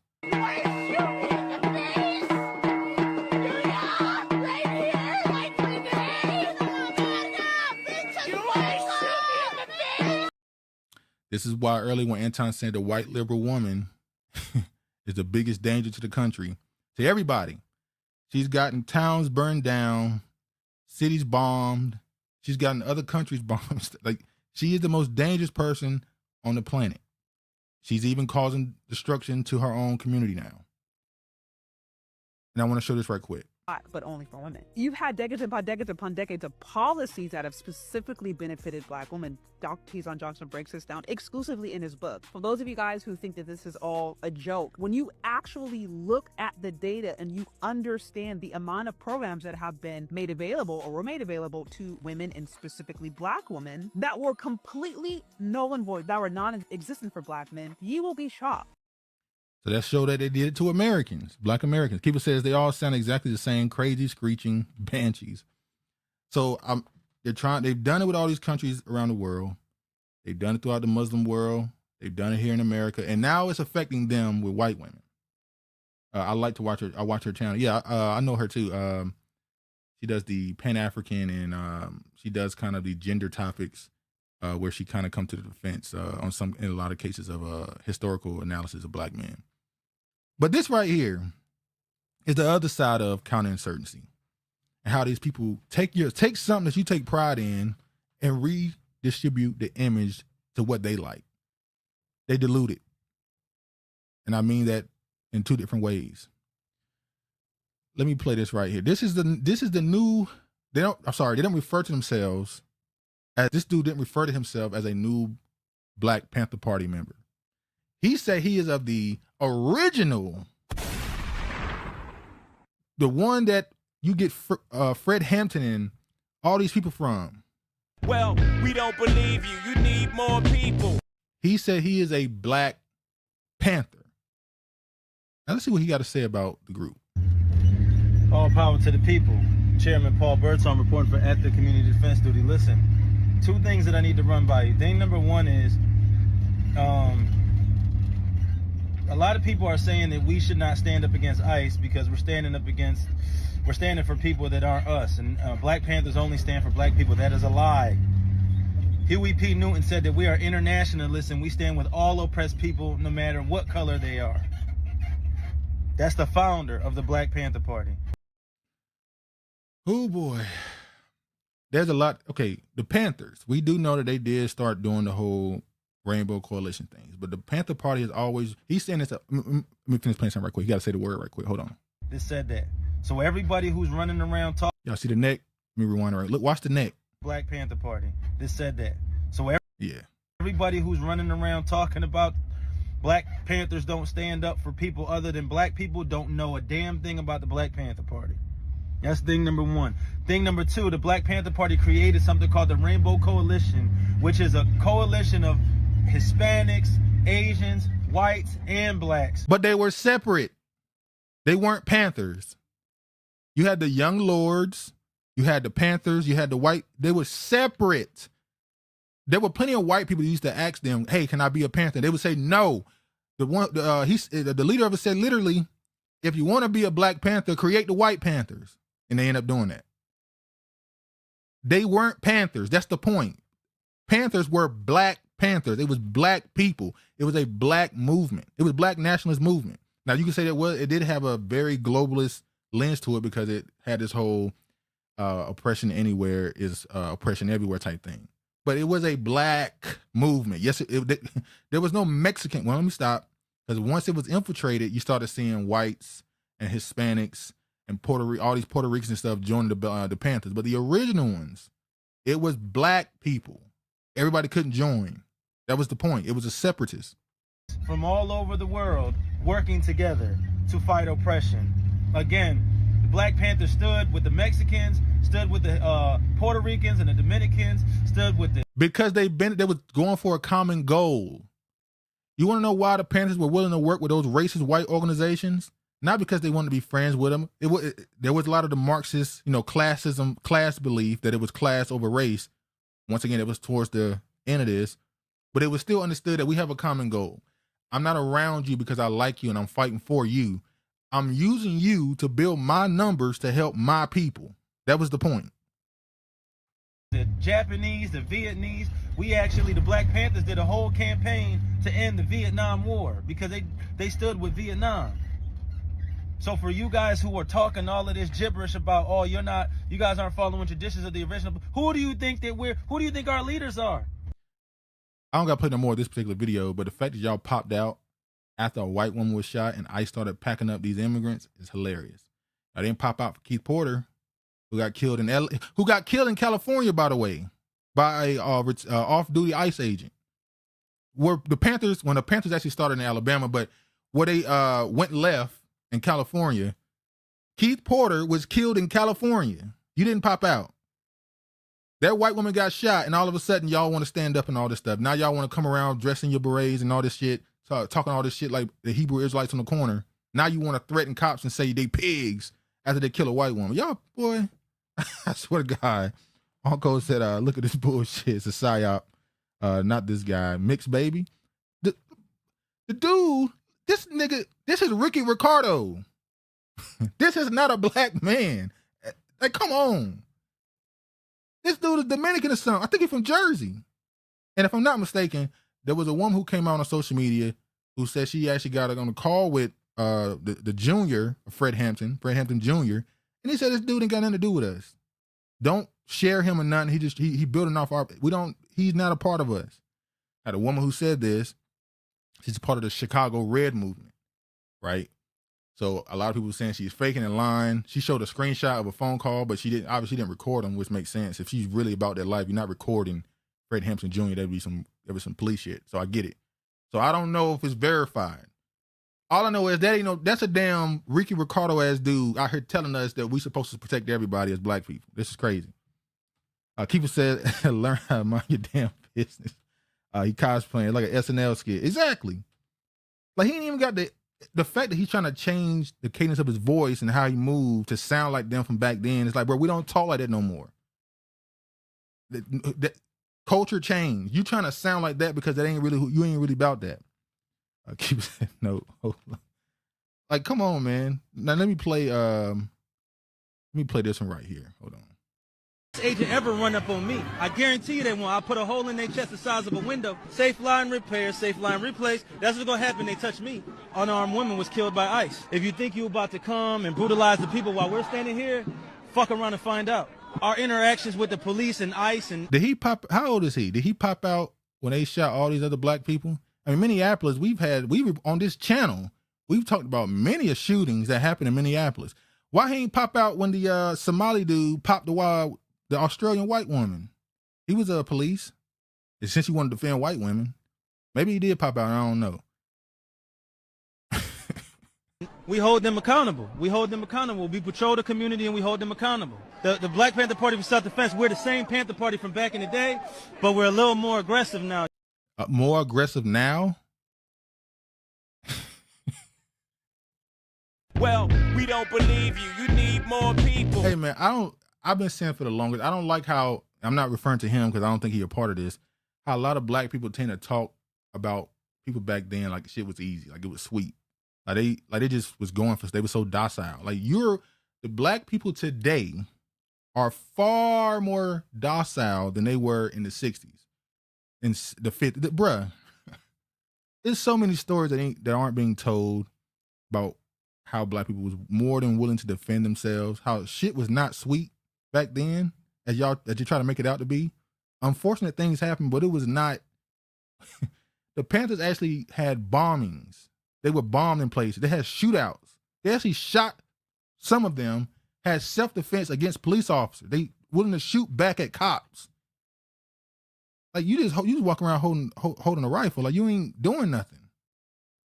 Anyway. You dig? Carry bigger guns and we don't take no shit. Places where there are a lot of immigrants at, I think that the community around them needs to take special care to them and it needs to start escorting them to and from everywhere. Anyway, man, people saying that he a fraud and they shouldn't be spreading him. But I'm gonna get to a more salient point I want to get to, because the person who made these tweets deleted their tweets, so I'm gonna have to just go off the dome on it, right? So right here, a neo-Nazi group called Patriot Front is quietly building a self-contained business ecosystem in North Texas so its members can make money, employ each other, and avoid consequences when they are exposed as extremists. The Texas Observer identified 4 businesses tied to the Patriot Front. The members are close allies: a roofing company, a construction firm, a real estate development shell, and a tree junk removal business. You know, when I saw this, I immediately thought, why don't black people do this? Like, the businesses connected to this group are like necessary to build homes, a roofing company, construction firm, real estate development shell, and a tree junk removal business. So they found a way to be able to build within themselves. So whatever they're doing, stay on that side. I'm on my business. Just hopefully people defend themselves if they end up interacting with these people. But it led to a question. So there was a rant by a dude yesterday. A dude I follow on social media. He is a black dude he was in the military for a couple years. He's a scholar. He's the one who talks about counterinsurgency and all this stuff, and black male studies, that type of thing, right? And he went on a rant yesterday that got a lot of people angry when he said black people in America are at this point have been pacified, that they have been conquered, right? Which is funny because part of his critique of the extreme feminists is that the extreme black feminists, when they use the term conquered towards black men, he shows this data and stuff to defend black men, but then he turned around and said black Americans are conquered. It's kind of, it is what it is. But he said basically that black people in America no longer have fight in them. Now, you got to understand, he's saying this from a military mindset. As I said before, when you talk about the Panther movement, a lot of those people that were willing to join those type of organizations typically came from people who were either in the streets or were in the military. So are black Americans pacified through the prison industrial complex to neutralize the violent, antisocial parts of black communities? If you look at the history of America, most communities in America, most people at some point in the history of them being in America were protected at some point by what would be considered the antisocial or criminal element, whether it be the Italians, the white people had a KKK, and the police, let's be honest, the police. Every culture, the Irish, everybody had a group that were considered the criminals that were meant to be the protectors of the community. Obviously, with black people, you had the gangster disciples, you had the Panthers, obviously, which wasn't necessarily a gang. Then you get the Bloods and the Crips and all this other stuff. And obviously, at some point, it unfortunately a lot of times turned criminal after it's infiltrated. When he asked the question about black men in prison, he got a life sentence. Why don't he break out? You have nothing to lose. Why not break out? Now, we're not talking about why they're in prison. We're talking about people's willingness to sit with what they've been given. And why does it work? You have nothing to lose, but you still decide not to even try to escape. Is that a form of apathy? Is that a form of giving up? Is it because we actually, in Black America in particular, believe in the system? We've been told that voting matters. We've accepted representation within that government. So are we not pacified? Do we not? Is it a situation where we don't really want the system to fail? Because that's kind of the point when you hear people talk about Pan-Africanism, or when they criticize Black Americans, like what would happen with Venezuela and even Iran right now. You have a lot of people who have all this critique for Black Americans saying that you guys aren't doing anything. And we're like, damn, we only 13% of the population. What are we supposed to be doing? You got people saying, well, damn, there's the most guns in America. Y'all can just get guns and shoot. Then you realize, well, see, the hidden secret that nobody talks about when it comes to global, in order to save the world from America, there has to be at least one group willing to sacrifice themselves completely, just destroyed. It's Black Americans. This country cannot be destroyed and you survive. It's impossible. You're too attached to the system at this point. You are in the system. So if it fails in any way, you will be harmed by it greatly. So you got these fake revolutionaries, these cosplaying groups, and that's part of the reason why modern activism don't even work. It struggles to get support. Look what we just saw with Black Lives Matter. Just completely scammed people out of millions of dollars, bought some houses and land, and kind of kept it moving. Then you got, I remember a few years ago in Atlanta, if I remember, I think it was Atlanta or somewhere, there was a Black Panther, new Black Panther psyop happening. And it turned out everybody who was in those pictures and videos were actors, literally. So you don't get support because people see it as fake. And then you have a country and a government that has propagandized your community so much to the point where anybody within the Black community who's willing to commit violence and defend itself are the people who you would consider to be antisocial. The average Black man and woman who want to wake up, go to work, come home, go to sleep. The average 9-to-5 person, the average person ain't trying to get into no conflict. So the only people that's willing to quote unquote defend themselves and attack a system, the people are the people who are not willing to abide by the social construct, the social contract that we have. Everybody, when they get pulled over by the police, ain't trying to take a stand against the police for treating them bad. Some of them just go, all right, man. They ignore it. Ignore the disrespect and the passive aggressiveness that you run into. Sometimes aggressiveness you run into. You just deal with it and go home, mind your business. So the people who are willing to go against them, most of those people are in jail or dead, one of the two. And then to the other people, they told you that you could take that same level of passion you might have been willing to have to be violent and just vote. It's this weird situation where at one point Black Americans were considered the world. They taught the world revolution against this particular system. But now you've been raised in it so long that you can't separate yourself from it. And now everybody's mad with you because of it. But yeah, I wish I had the original tweets. I could have went into more detail of explaining the point when it came to how, like I said, how it all went back to that movie, One Battle After Another, with Teyana Taylor's character allegedly being some mocking of Assata Shakur, and then people saying it don't matter, it's just a movie.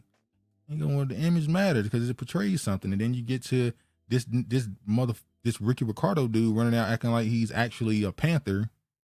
And you got to shut things down early because at some point you just get infected. But I will say this. We got to stop blaming Black people because these other countries got nukes. They got standing armies. If you really got a problem, bust your gun. If you got a problem and you ready for smoke, just go bust your gun, man. It's up to you. Anyway, let me show this.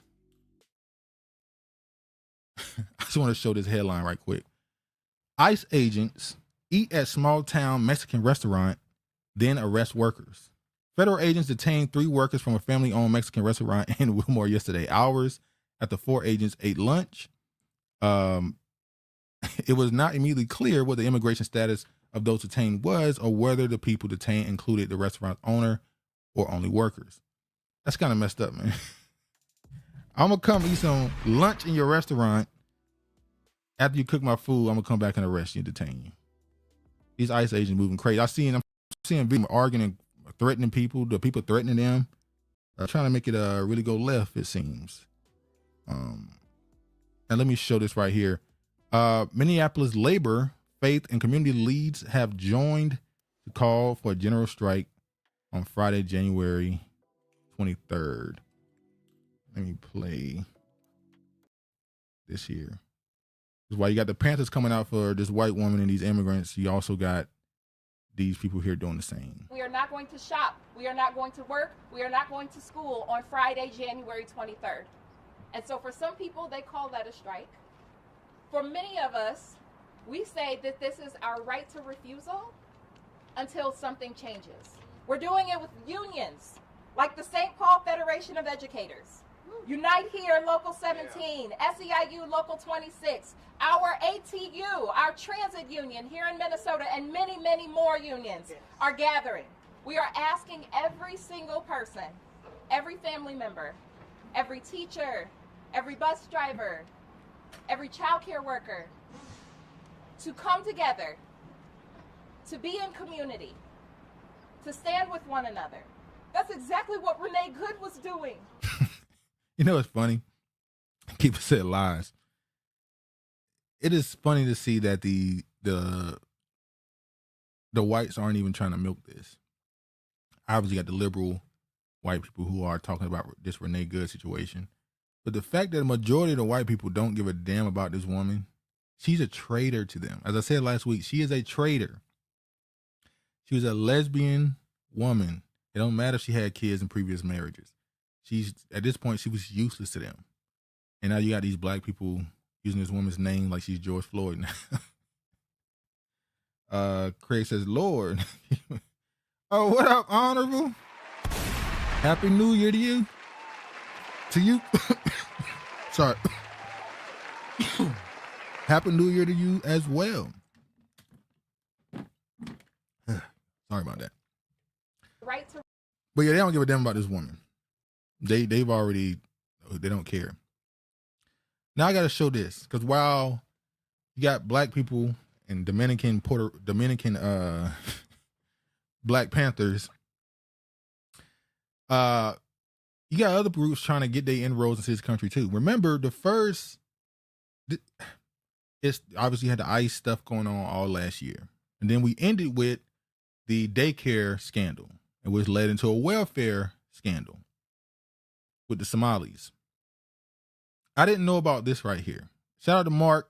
I don't know if you're here right now. Mark sent me this, and I want to show this. I don't know how old it is, but I just think it's crazy. While you have black people fighting ICE and defending alleged fraud, you got something like this going on in the background.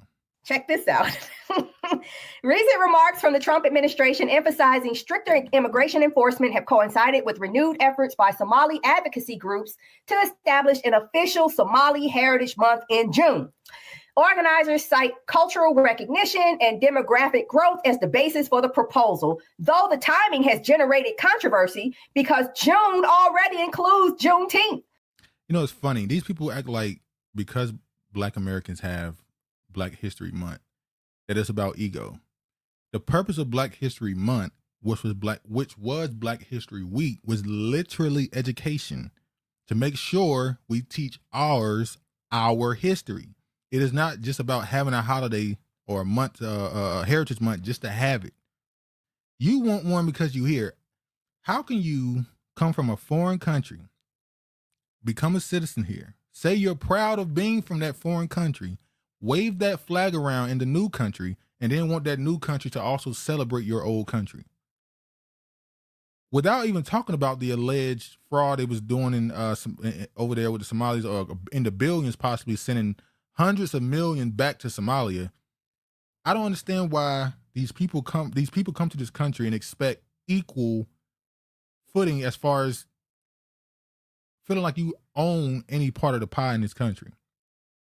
Now, a lot of people like say that because it's asking for a piece of the pie can come off a certain way, but it's just like, what the hell what do you need a Heritage Month for? Now, I understand this would be for that state, but still, what is the point? I remember when Wes Moore, he proposed an African Heritage Month last year, if I'm not mistaken. What is the point of this? If they're black, because now you got, as she gonna point out in this video, now you're calling yourself black. If you black, you don't need a Heritage Month. It's Black History Month right there. if you black, but now you want to separate one, particularly for your culture. Keeper said the mayor's wife has been linked to some of the fraud. You got international spokesmen, people tied to the UN that allegedly got ties to that fraud going on. I'm gonna say, wait, why they want that month? And she's gonna explain it. Hold on.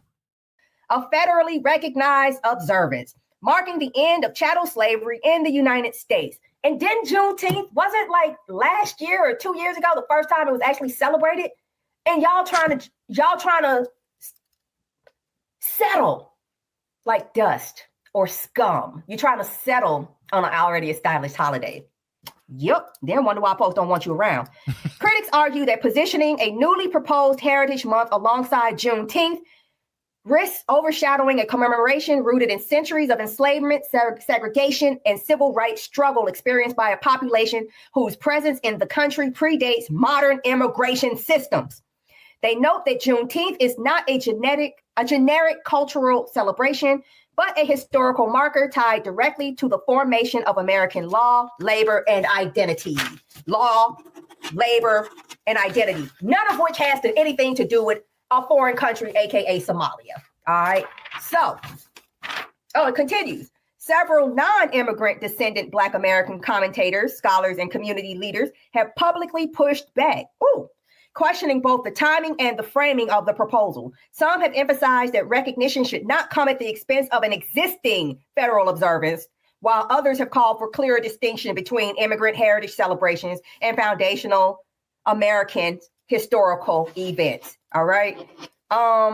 Somali organizers maintain that their proposal is not intended to jeopardize or diminish Juneteenth, but the debate has underscored ongoing tensions around recognition, historical precedents, and how cultural observances are added to an already crowded national calendar. Now, here's the funny part. It's crowded. And by the way, it's funny that this is obviously going to be more of a state thing, but regardless of Juneteenth, which could be our battle, you also trying to take a month from ain't that the LGBTQ month? So you know they ain't gonna give it to you just off that alone. People say I'm sorry they got to go. Honorable says so them getting the flag wasn't enough. It's never enough. It's not enough. Now that they in trouble, they coming out talking about they black. I'm black. Ilhan Amo. Yeah, we black people been being up. So the same person who was speaking her native language and got mad at somebody translating it, basically saying we owe allegiance to Somalia. That we have to always worry about home. Imagine being a person sitting in office in America and talking about we got to worry about home. But yeah, all right. If you black, what you need a Somali Heritage Month for? You already got Juneteenth. What's wrong with y'all? Oh, that's right. Inbreeds with an average IQ of 67. I don't need to make stuff up. The truth defends itself. Inbreeds with a 67 IQ. That's crazy. I'll be saying that the white people using it against him a lot. When they get into the argument, especially when they were talking about that fraud, call them all type of inbreds and dumb. It's crazy. Speaking of fraud,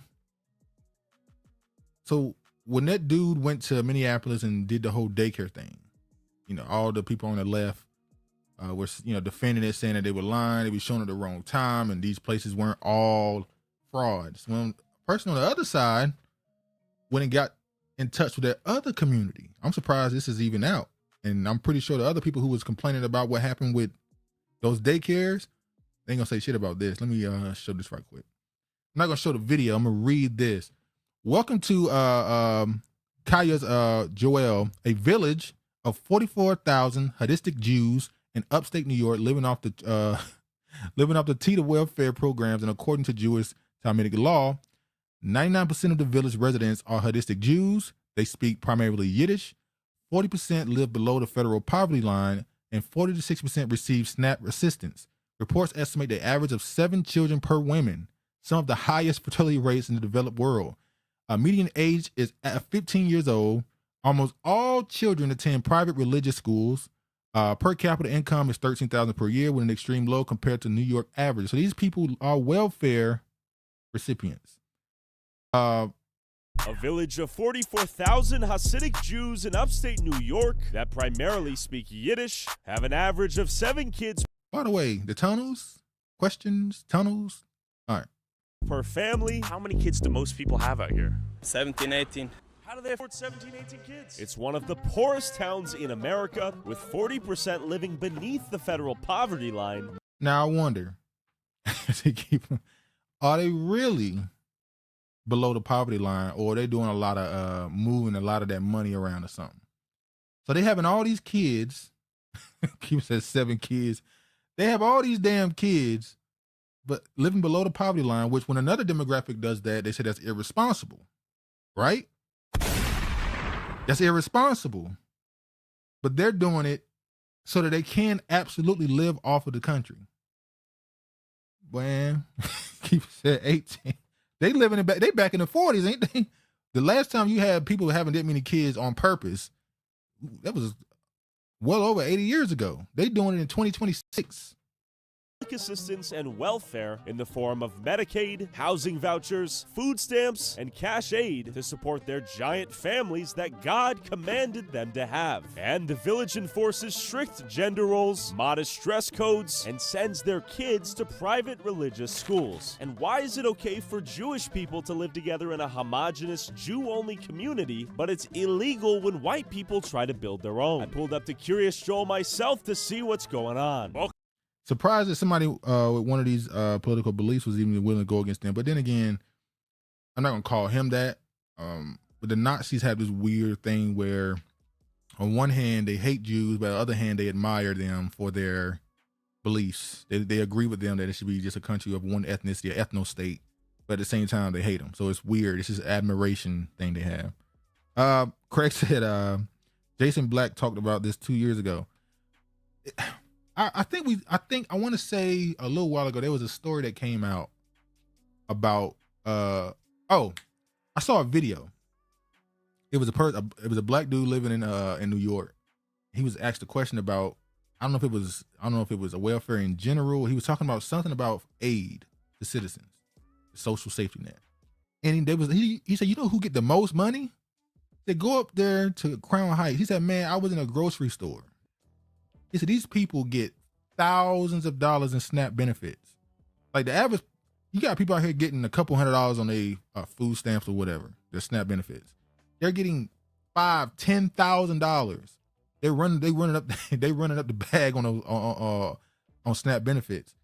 So it's not a surprise with this situation. And I wonder if that's part of the reason why they have all these kids, so they can get more benefit. Obviously, there is a part of it. So they're purposely not building as far as employment and stuff, trying to get more money, because they just decide we're going to have these kids and we're going to benefit off the system and just live off of it. It is what it is. So we're not necessarily poor. We can afford everything we want. We're just not going to bother to raise the money ourselves. But as Keeper says, they are protected. They can do stuff like this in a foreign country, and it is what it is. Quick video on a little bit more fraud. Let me show this here. Wait. Hold up. Is Trump about to end the Federal Reserve? Let's get into it. Because it's just been reported that the Federal Reserve Chair, Jerome Powell, is now under criminal investigation. So in short, this is from last summer, where Jerome Powell met with Congress to get a budget approved for... That's true, Keeper. The difference is they help each other too. Yeah. For the renovations for the Federal Reserve. But Trump says, not so fast, you're cooking the books, which has now led to a full-blown investigation.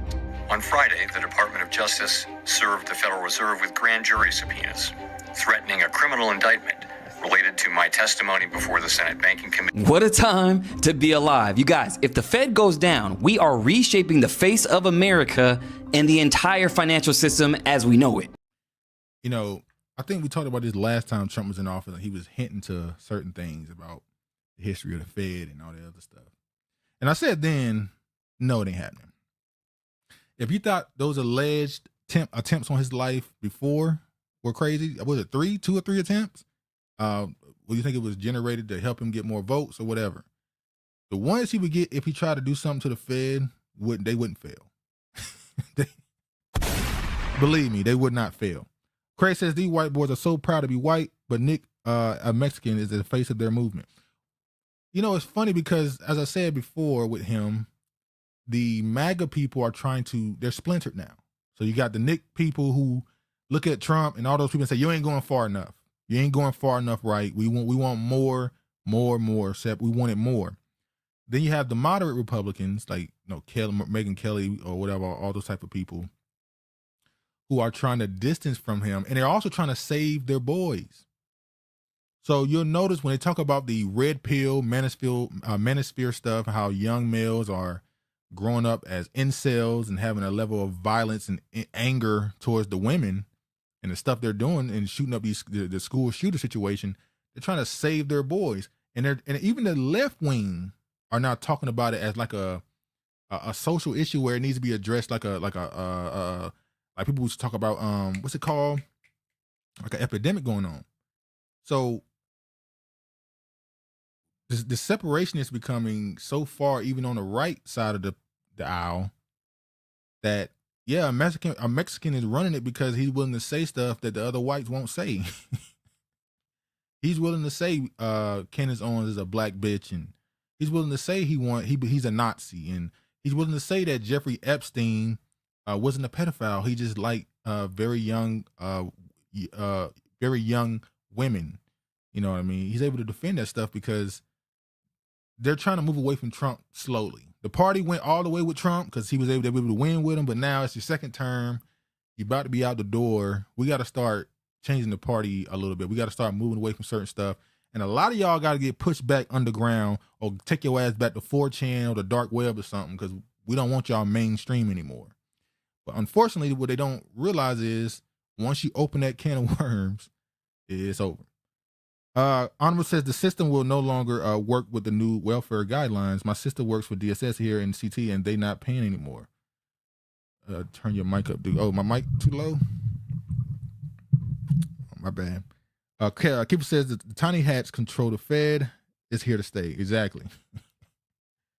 And it's already starting to take shape because Trump also says the credit card companies will be in violation of the law if they charge over 10% interest rates starting January 20th. And you guys, mind you, the current average credit card interest rate right now is 20 to 21%, and that's with a 700 credit score. But it doesn't stop there. So Trump also said he is banning all these major financial institutions from buying up homes. So like BlackRock, Vanguard, State Street, they buy up blocks of homes and re-rent them back to you at a premium. Boy, I talked about this maybe 2 weeks ago.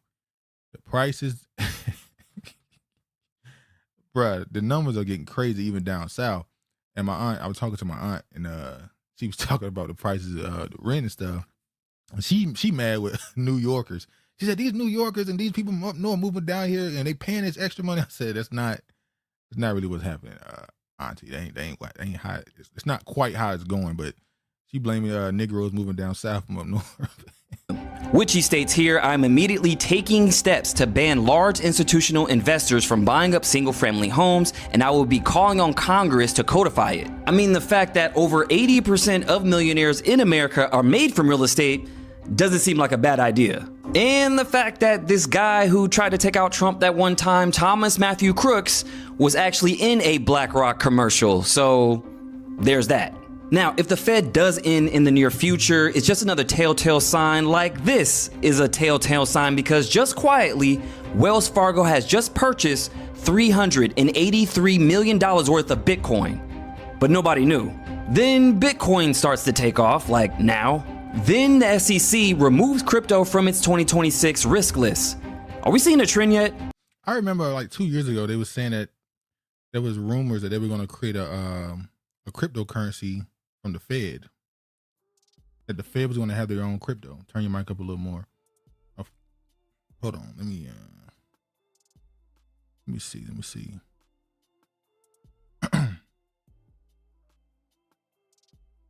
That good? Mm-hmm.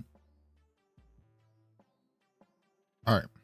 But yeah, I don't think they're going to do anything with the Fed. Trump is too in bed with the Israelis and the Jewish, so nah, they ain't happening. Moving on. Let's get to this. Ludacris and Nelly draw backlash over bookings at MAGA-coded music festival. Then there's Kid Rock's festival that they joined. Ludacris already dropped out and said there was a misunderstanding that happened. He already dropped out of it after the backlash. Nelly is standing on a square saying, man, look, it's a country tour. I got country songs. I'm doing a damn tour. You ain't gonna fuck up my money. Hip-hop icons Ludacris and Nelly are facing criticism from fans online after being announced as performers at Rock the Country, a conservative-leaning festival with a lineup that many viewers say signals MAGA-friendly message. Honorable says, I hate that he folded. I will say this. I'm probably not doing no type of festival that includes Kid Rock. I mean, yeah, that's probably somebody I probably just wouldn't want to associate with, regardless of your political opinions, whether you support him standing on just doing the tour, get your money. Yeah, I think Luda, he made a brand decision. Nah, I'm good. Ludacris and Nelly headlining a mostly right-wing event is good for them. It's also great for the genre of hip-hop. The two rap veterans have showcased their talents on other stages. Why can't they perform for mostly MAGA folks and grab that bag? That's the point that I kind of see the other people agreeing with him doing it. Get your money. When Big Boy decided to go perform for Trump, people didn't, automatically turn on him because they understood he's going to get a bag. Like it's money. I don't care about these people's opinions, but I'm gonna get my money and leave. It is what it is. But there's plenty of people that's in when they have tours and they go around the country that's headlined by them. There are people in the crowd that are MAGA supporters. There are people in the crowd that are conservative. There are racist people in the crowd listening to their music, paying them money, buying their merch. So what's the difference? It was optics though. Like I said, he made a brand decision and got the hell up out of there. Ludacris at least. Nelly's standing on his square. It is what it is. Moving on. Facing contempt threat, Clinton's refused to testify in Epstein inquiry. The couple escalated their battle with Representative James R. Comer, the chairman of the Oversight Committee, who said he would move to hold them in contempt of Congress. I wonder why Bill don't want to sit down and talk about this. It's funny when all those pictures were released, he was in like 80% of them. It seemed like I ain't seen no more of them. He was in a lot of those pictures. Kind of hot for him. Bill and Hillary Clinton refused on Tuesday to testify in the House's Jeffrey Epstein investigation, escalating a months-long battle with the Republican leader. Nothing's going to come from this. And I understand why both sides are trying to use it as political fodder to throw more stains on the other side. The midterms are coming. So they're going to drag these stories as long as possible. They're going to tell you that Trump was on the plane, that he's a pedophile. They're going to tell you, and then the other side is going to tell you that the Democrats try to protect these people, and these are Democrats doing it, and it's nothing's going to come from it at all. They're just using this for politics. Keeper says straight to jail right away. If they ain't go to jail for all the shit they did in the 90s, they definitely ain't going to jail now. It's funny. The most wickedest people live the most longest prosperous lives, don't they? Wicked people.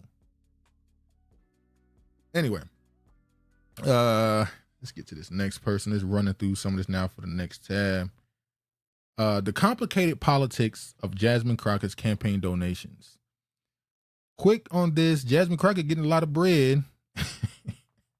She getting a lot of donations from billionaire crypto people. You see the liberal candidate in the Senate race in Texas received donations in the past from figures in the Trump-aligned crypto and defense industries. They went on to talk about tech titan and conservative provocateur Mark Anderson contributed to her. So did Cameron and Tyler Winklevoss, Facebook fame. Also did BlackRock's PAC, Lockheed Martin PAC. Those two right there is already crazy. BlackRock and Lockheed Martin. Two cryptocurrencies founder super PACs and a fleet of other business groups. Now, I saw someone say the reason why she's getting all this financial backing is because they assume she would lose in the general race. So if she can just beat her Democratic opponent and go forward, they believe that she'll lose the race in general. That's why they backing her. That is really they're actually pulling the trick bag on her. And as far as the polls, she's actually down, as we all predicted that she would probably lose her race. What I want to say is, how does the people that say they're so progressive and against the system, yet they take millions from these wicked ass corporations? It's one of those weird things where you think that if you just take the money, you're going to do good with it.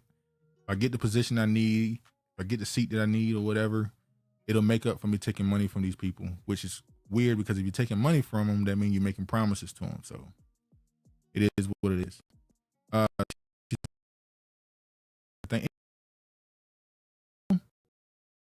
To Israel, and she was okay. Yes, what it is.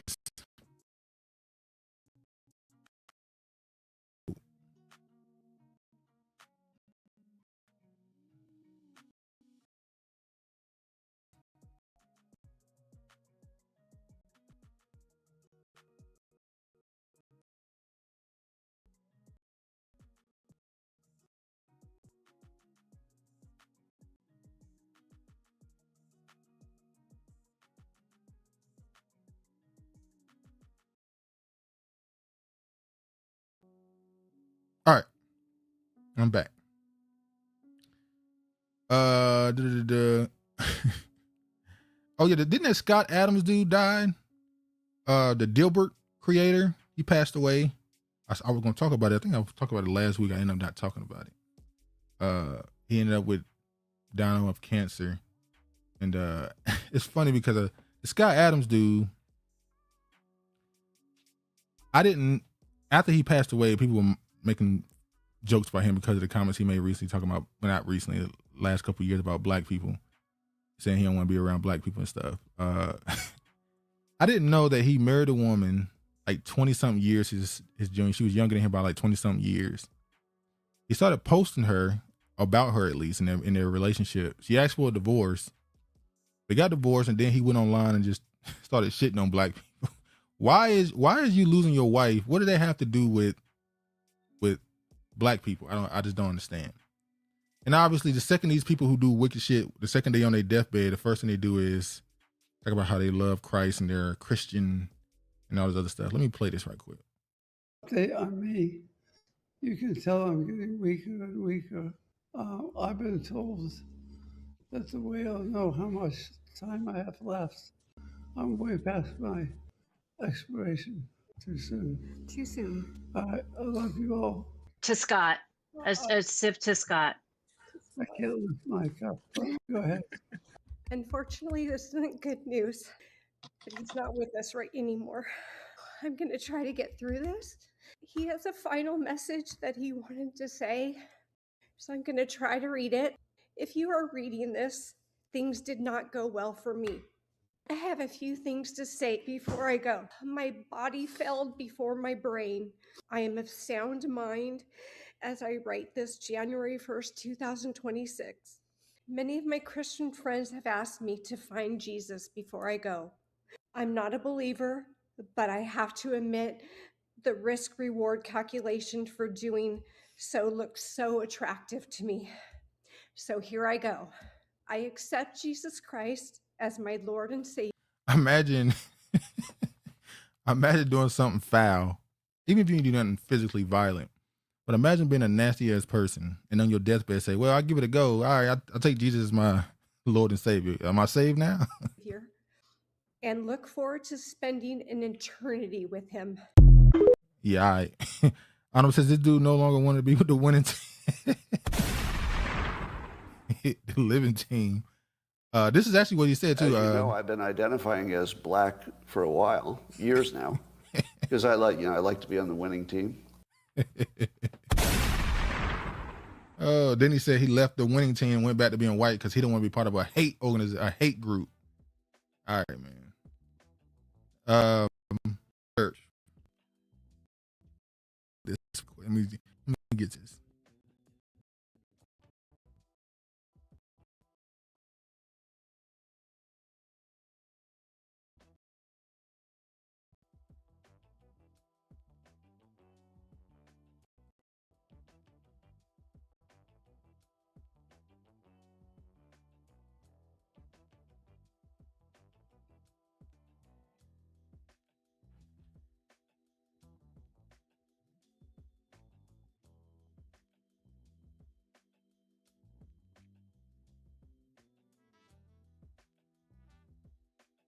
All right. Speaking of church, let me show I guess you say internet comedian, the skit maker. Drewski had a skit. He had a skit about the mega churches. And it didn't rub a lot of people the right way. They were all there was some people that was talking, calling it what he was doing wrong and all this other stuff. Let me show this right quick.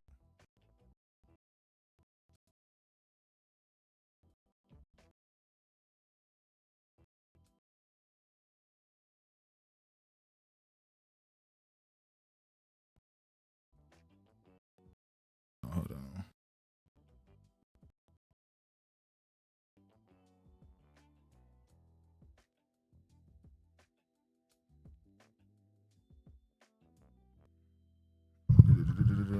All right, got it now. I got it. All right, got it. Keep saying his best skit. Let me show it right quick. Let me show what he had to do. So Drewski had this skit pointing out the craziness of the mega churches. Pissed some of these pastors off. I saw some responding. I saw people pastors responding from the UK, which I found funny. But let me play this. And everything he has in his skit, people went and found literal examples of it across the internet. Do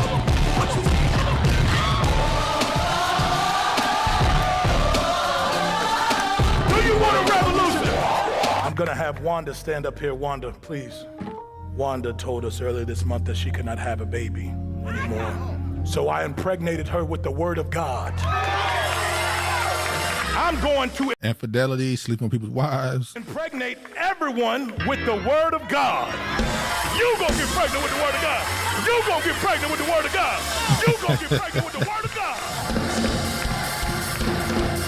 Impregnate. I had somebody in the congregation ask why I'm wearing Christian Dior and Christian Louboutins. Because I'm a Christian and I walk in the blood of Jesus. Give him some praise. He used this skit to mock the hell out of prosperity preaching that's been going on forever. These people that tell you that if you want to make money, give me money. I'm a Christian first, and I walk in the blood of Jesus. Give him some praise. Give him some praise. So we are raising funds for a project in Zimbabwe. Yes, we are. Always something in some foreign country. Trying to get our congregation over in Africa. Amen. We wanted to raise $4 million for that. Amen. Hallelujah. That needs to appear today. We are not letting anyone leave until we reach our goal. Amen. Well, you know where this came from. We talked about this last year when the dude locked the door, said, lock the door until everybody donate. I need my damn money. I mean, I need the tithes. Chris, did anyone see all the AI pastors dissing them? Man, the AI is all over the place. I saw the pastors dissing, but I also saw, surprisingly, there was some pastors that were just like, if it ain't you, why you mad? The pastors were saying this. They were saying, if why are you offended by this if this doesn't represent you? Hallelujah. Life savings here. Give him some praise for that. Give it his life savings. Money, money, money. This is why people find it hard to be able to differentiate a pimp and a pastor. Apostle Richie says. A hustler. Baby, can you help me? I said, can you help me? I said, can you help me? That part right there, that was the most pastor sounding. If I didn't know no better, I swear he was actually a pastor. Regina said many church folks mad too between him and the dress. Oh yeah. I didn't even talk about this. The dude whose wife dressed in. I did talk about it because I was talking about because he felt like his church donated money and raised money. It shouldn't matter how his wife dressed when it goes against the alleged Bible that you believe in, the Bible you allegedly believe in. Help me! I said, can you help me? I'm gonna finish this word here, and I'm gonna do the Christian version. Don't worry about it. I'm gonna do the Christian version. I'm driving this Bentley Bentayga because I believe in Christ. Can you leap on your legs like a survivor? Can you leap on your legs till the money fall out your pockets?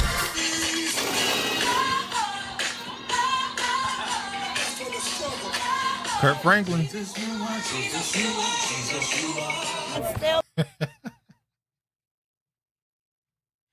Hey, I see why I hit a lot of those. A lot of them was hollering on the internet. It hit a lot of them.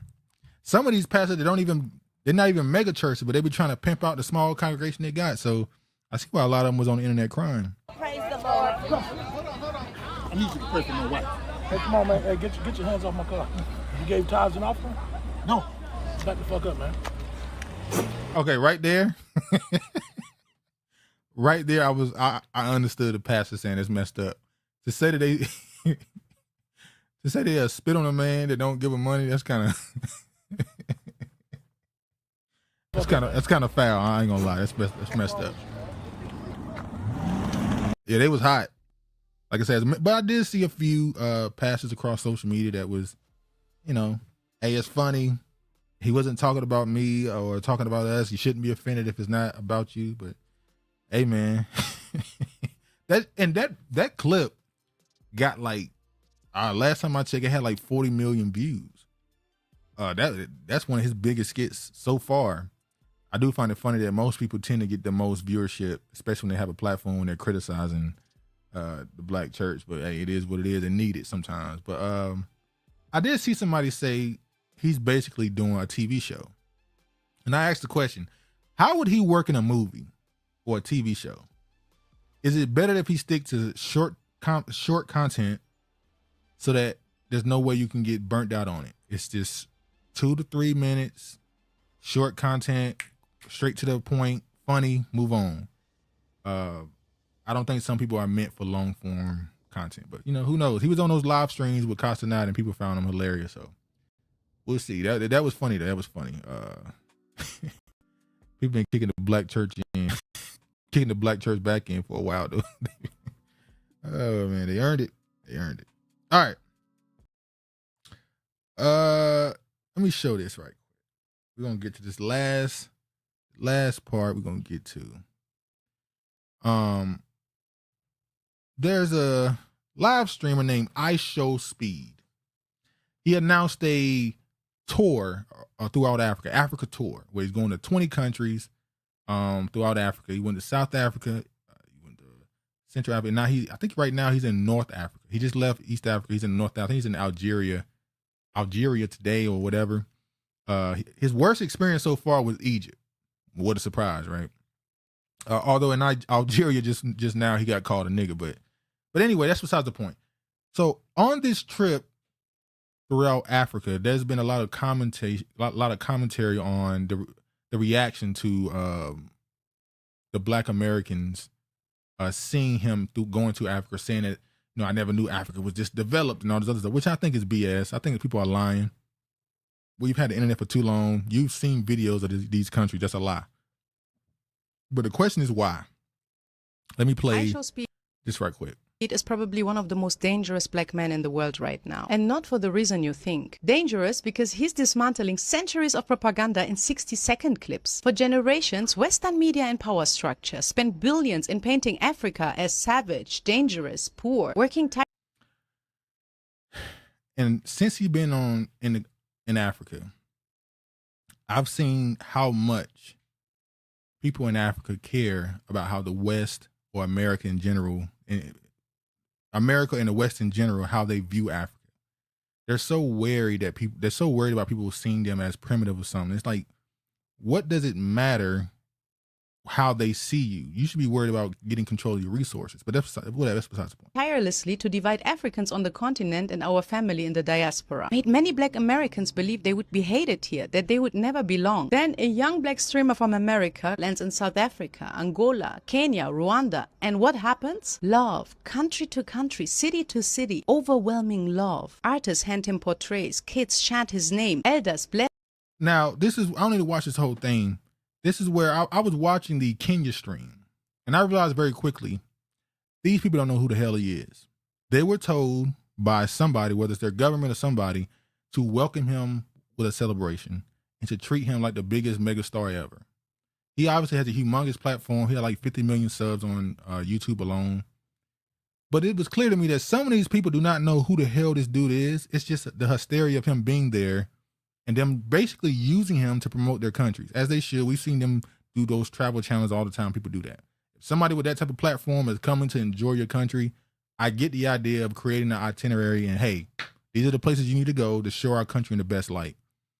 But to act like that's not exactly what it is, an opportunity to boost tourism, it's not about building no unity. They're trying to build tourism so they can get money. Bless him. Street vendors feed him real food. Every city, every border, welcome home. Now, some will say, well, he's famous. Of course he gets love. But fame didn't protect him everywhere. In parts of Europe or Asia where he is just as known, he was met with racial slurs, monkey noises, people literally throwing bananas. On this continent, he's valued, respected, protected, and celebrated. Here's why this matters more than you think. Speed's audience is young. Millions who've had zero touch points with Africa beyond negative headlines and history classes filled with lies. He's not just talking to people who are already aware. He's introducing a lot of new people, the next generation, to a side of Africa they desperately tried to hide. His live streams show real kindness. He's making respect for Africa go viral. And that's the point right there. I Show Speed's Africa tour shaping how some view Africa. And I'm going to tie this to this other stuff I got right here. We're going to run through this. Then this right here. Alpha Kappa Alpha sorority, 500 members to visit Ghana for Founders Day, reconnect with roots. Ghana welcomed 500 members of Alpha Kappa Alpha sorority incorporated. They came to celebrate the sorority's 118th Founders Day. This is the first time the group held an event outside of the U.S. They also plan to charter a new chapter in Accra. The visit supports Ghana's goal to attract visitors year-round. The group will boost the economy through spending on hotels, food, and crafts. They will also engage in community service, including fighting food insecurity and supporting maternity health. The sorority members are reconnecting with their African roots. Over 100 women traced their ancestry during the trip. Organizers say that the visit continues Ghana's effort to strengthen diaspora ties beyond December. So then you see this right here. I don't think I got to play it. I'll play a little bit of the video. Government's agenda to attract visitors to Ghana all year round beyond the traditional December and that peak period has received a major boost with the arrival of 500 African Americans. They are members of the Alpha Kappa Alpha sorority incorporated, the first African American sorority founded in Howard University. The women are in Ghana to reconnect with their ancestral roots and to celebrate the 118th Founders Anniversary. Deputy CEO of the Ghana Tourism Authority, Gilbert Agri, popularly known as Abeku Santana, says the visit will strengthen Ghana's economic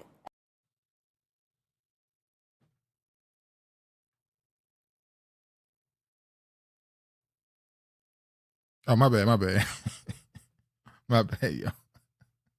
While the visit builds on the momentum of Ghana's Year of Return 2019 and the Beyond the Return initiative, which aims to strengthen ties between Ghana and the African diaspora while promoting cultural, social, and economic engagement. Yeah, that's the part that matters, economic. So, AKA in Ghana. U.S. film stars Megan Good and Jonathan Majors become Guinea citizens after DNA test. Then I saw this right here. I said, okay, that's another one. This popped up a couple days ago. This is 7 days ago, this article. Then I saw this. This one right here is from, I would say, offers spike. Now, 2 years ago, me and Travis was talking people that are celebrities in particular that are being used to help sell Africa. President Donald trying to sell Africa to the rest of the people. Then there was that backlash that came with the African Union thing and how our Black Americans are part of it, but yet we have no say-so in what's going on. Then it says, I've been meaning to ask all the celebs moving to Africa, is this the new Liberia? Well, they're not moving there. They're going there doing photo ops and doing DNA tests and then, you know, saying that they're now a citizen or a part of a tribe or whatever. And keep it exactly money. They're being paid. We already know this. We've delved into this pretty deeply before. These people it's just trying to build the brand of some of these countries to attract tourism, which is what I said. ISO Speed is trying to help with these countries, whether it's South Africa, Rwanda, Ethiopia, Kenya. They're all using this as a way to sell the country to the rest of the world. They need, and this is not to be, ego thing. They need particular Black celebrities to come in order to make them cool. They need you to make them an attraction, because it's one thing to want Europeans or Asian to come to your country and spend money, but you, as a Black quote unquote African country, you need Negroes there to make it cool. You need Negroes there to make it the hub, the place to go. I feel like the country that's done it, that went the hardest for it and just swinging for the fences, is Ghana. So I'm going to play this video right here where this person comes to what they believe is the conclusion as to why. Regina says, sorry, I meant buying property in Africa. But you're explaining it. You explain it now. Let me play President Donald Trump has signed a major executive order withdrawing the United States from a controversial United Nations forum that he says promotes a global diversity, equity and inclusion reparations agenda. On January the 7th, 2026, President Donald Trump issued an executive order directing the United States to withdraw from the UN Permanent Forum on People of African Descent, a body established to elevate issues affecting people of African heritage worldwide. According to US officials, the decision was prompted by what they describe as the forum's advocacy for race-based policies and a global reparations agenda, positions the Trump administration says conflict with the US Constitution's Equal Protection Clause and American values. The administration previously accused the forum of advancing racial grievances and having victim-based social policies. US officials also argued that the UN body violated the 14th Amendment's Equal Protection Clause. State Department spokesperson Tommy Pigott declared that America will no longer lend its credibility to racist organizations. The United States is proudly withdrawing from racist organizations such as this forum. He added, radical activists who embrace DEI ideology and seek to compel the United States to adopt policies mandating race-based wealth redistribution in organizations such as the UN Permanent Forum on People of African Descent will no longer be entertained. The UN Permanent Forum on People of African Descent was set up to address issues including racial inequality, discrimination, and historical injustices.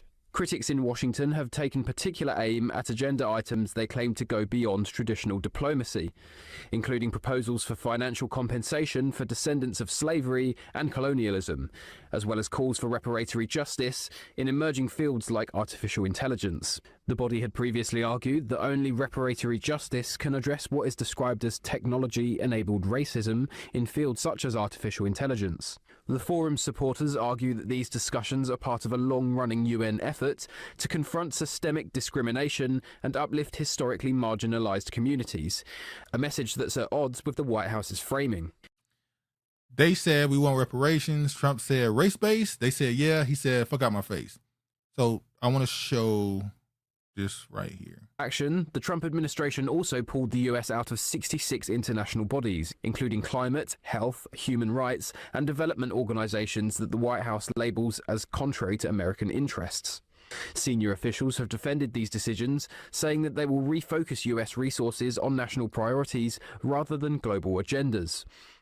Now, here's the thing. I support and agree with President Donald Trump and the Trump administration on this. Why? Because it does not represent Black Americans. Not only that, it does not benefit Black Americans for even having these organizations in the UN in the first place. So here is Secretary Mark Rubio. And this is what he posted on X. President Trump's withdrawal from 66 international organizations sends a clear message that it is no longer acceptable to invest the American people's hard-earned tax dollars in institutions that cannot demonstrate results, accountability, or respect for our national interests. Honorable says they fucked themselves trying to play us. I love it. Absolutely. And I agree with that. Now, here's what the State Department posted on X. We are rejecting the outdated model of multilateralism that treats the American tax dollar as the world's underwriter for a sprawling architect of global governance. President Trump's withdrawal shows that the era of writing blank checks to international bureaucracies is over. Absolutely. Because this was billions and trillions of dollars going out to these international NGOs supposed to be under the skies of United Nations to other countries benefiting foreigners and not the American people, specifically Black Americans. We weren't seeing none of this. We weren't going to never benefit from this. Now, I want to highlight the executive order. So this is the executive order that President Trump signed on January 7th, withdrawing the United States from international organizations, conventions, and treaties that are contrary to the interests of the United States. I'm not going to play all this because it's 8 minutes long. But it paints the picture that the reason why there's been this strong push to make sure that these two different, I'll say, stories connect is because the only way they can benefit financially, globally, from America, is if they tie your story to theirs. This is why they need to paint this idea of we've been unified. It's not even just about necessarily Pan-Africanism. They have to push this idea of this global unity so that they can benefit and prosper from it.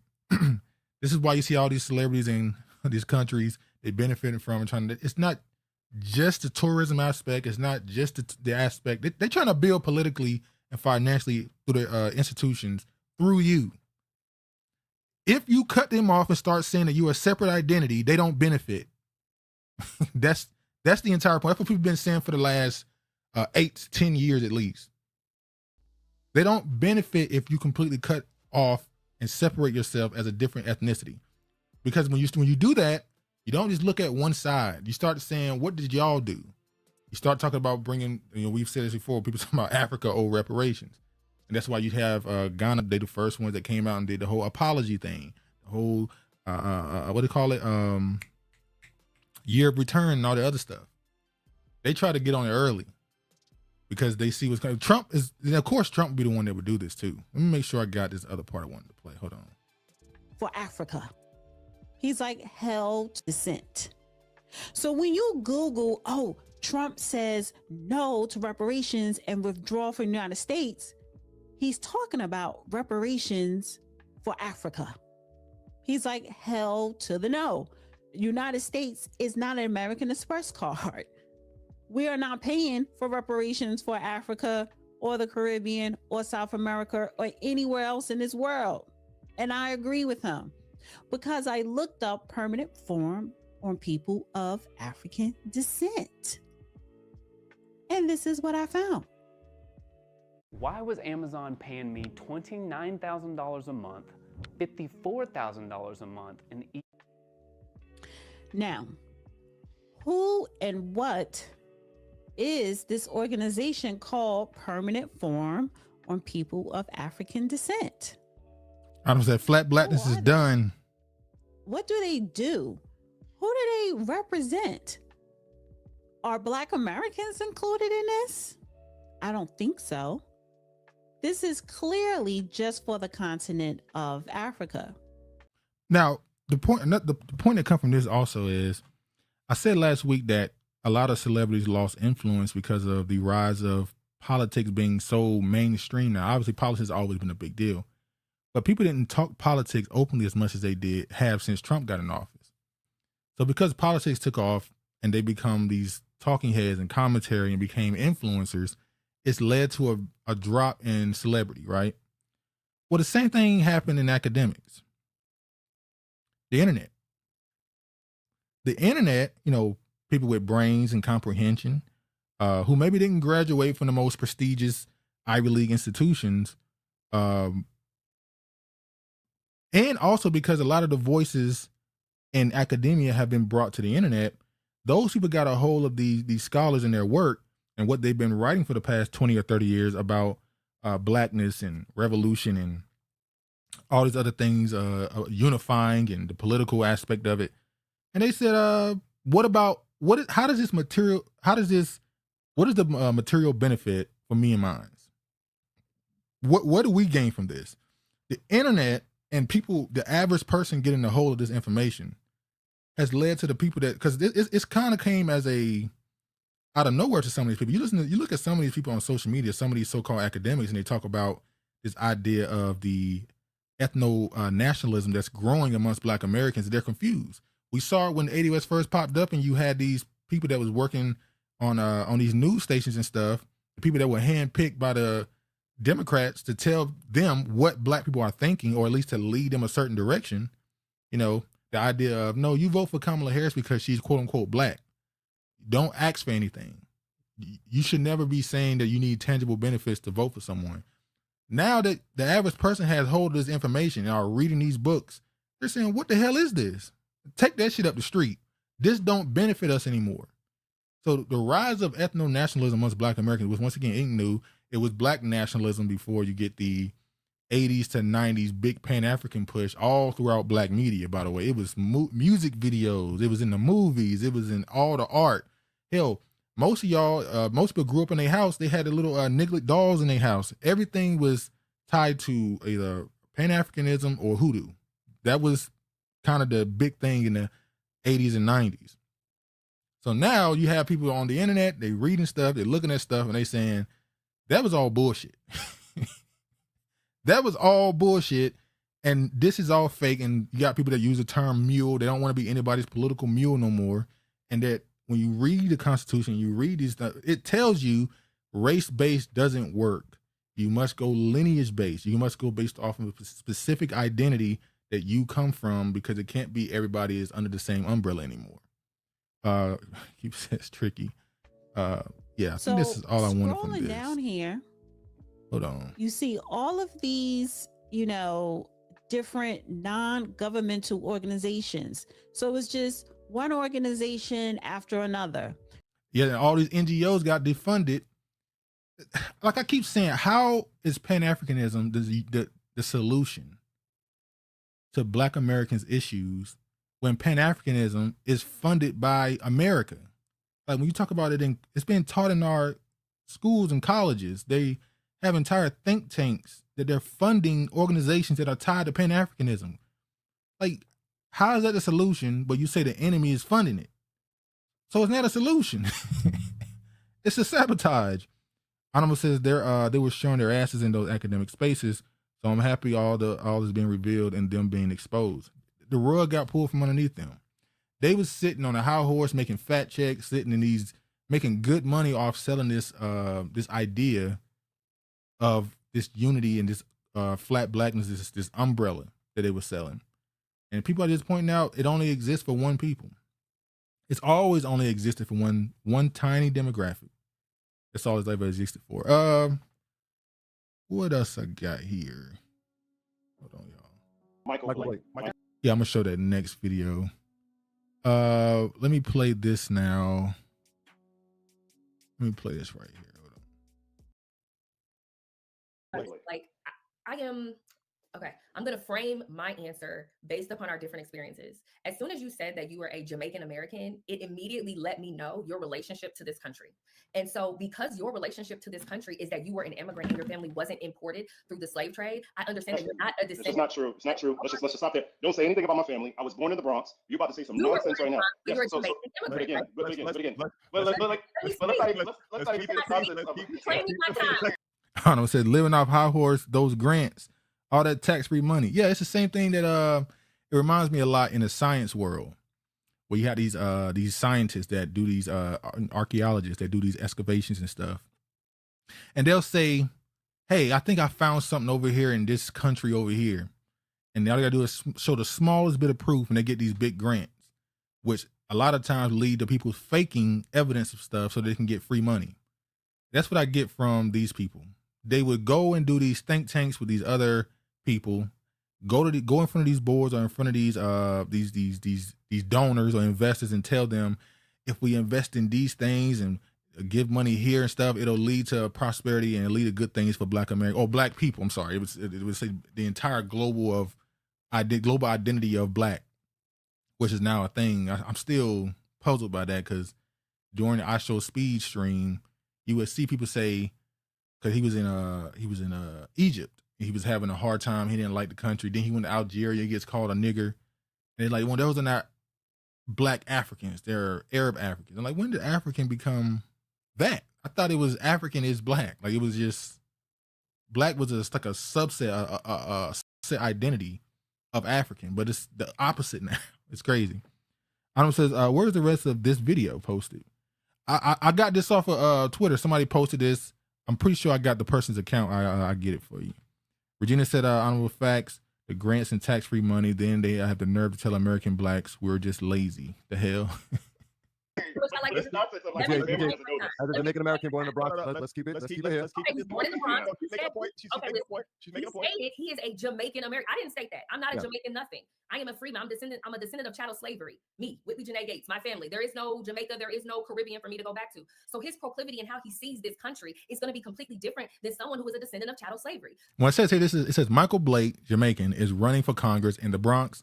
FYI, he wanted to support illegal immigration with our tax dollars. Completely different. So of course he wants more immigrants here. Of course, immigration, specifically illegal immigration to him, as he stated, is a sign of growth. Of course, he believes that we should be utilizing our tax dollars and our resources to support people who've come over here, who've broken the law to be in this country, because it benefits his family. It benefits the story. Yo. You can have a policy conversation. I'm gonna say this again. It's the third time your comments have referenced my family. I just want to be real clear. You can have any policy. You can have any policy comment. I'm just saying, respectfully. Jamaican American lineage. So let's respectfully leave family out of it. We're only going to talk about his lineage, which is Jamaican American, which is what he But you literally phrased about crime and illegal, and that I supported illegal immigration because we're family. Like, just again, if you want to talk about policies, you can do policy. Let's just keep it policy then. Let's keep it policy. I haven't even gotten to crime yet. I'm talking about illegal immigration and utilizing our tax dollars and our resources to fund and support illegal immigrants. I'm not talking about people who came here with papers. I'm talking about illegal immigrants, 11 million that have crossed, 11 million in counting, that have crossed the border since Biden and Harris, and since Harris has been the border czar, has taken over. I'm talking about the resources of tax dollars that have gone from American citizens to support their housing, to support getting them food. I do not believe that we as Americans, specifically Black Americans that are descendants of slavery, should have our tax dollars utilized for illegal immigrants that have come to this country without going through the proper immigration process that we have currently in order, and get our money. You know, it's funny. What she just said has been said like a million times. Where you said that we play videos of so many people saying it's like the same thing is being said in all these spaces, and yet people still act confused. It's crazy. What else we got? I'm gonna play this video here too. Let me play this one. Then we're gonna get up out of here. I got like another 2 little pieces, and we can get out of here. Yeah, I'm not. Arnold said, did you cover the 75 countries visas, Paul? I'm about to get to that next. That's what I'm gonna get to next. I was shocked to see so many. I came here with a penny and dream people nations are the biggest welfare use. Yep. They pretty much banned all the Caribbean except 3 countries. I'm gonna get to that though. Let me play this first. And I'll get to it. Let me play this. You from Nigeria? Yeah, I'm Niger boy, bro. You're African, bro. Yeah, I'm African, bro. I'm not denying the fact. You're not black, bro. You're African. Being African is being black. Are you dumb? Nah, bro. On God, there's a difference. Okay, so you're black, yeah? If someone's black, like they carry the culture, the heritage, you know, all that stuff of a black person, you know. But an African guy, he has different culture, he has different everything. And if you look at when you talk black, I'm thinking like African American, like the black guys you see in the U.S. But then when you say African, I'm thinking of all the Niger boys, you know, all those guys, you know, Ghana and all that stuff. It's very different people. Ever since my mom gave birth to me, I've never seen anybody as stupid as you. Call the white boy stupid. You are beyond stupid. I'm lost of words to describe how stupid you are, bro. You make me lose a brain cell. I'm not gonna lie. Like, I might gotta go to bed after this. Like, I'm done streaming. Yeah, he called him stupid, but Niger boy, bro. he knew exactly what he meant. By the way, why did the white dude explain this to the African? That's crazy. That's in itself. Then I'm gonna get to this state doing what they did with the band. All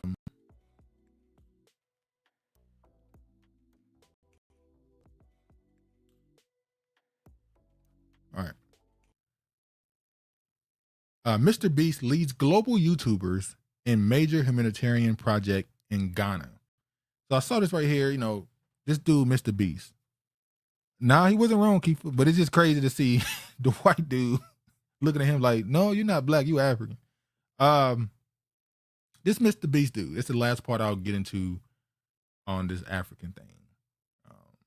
You know, with all these black celebrities going there and what the purpose is.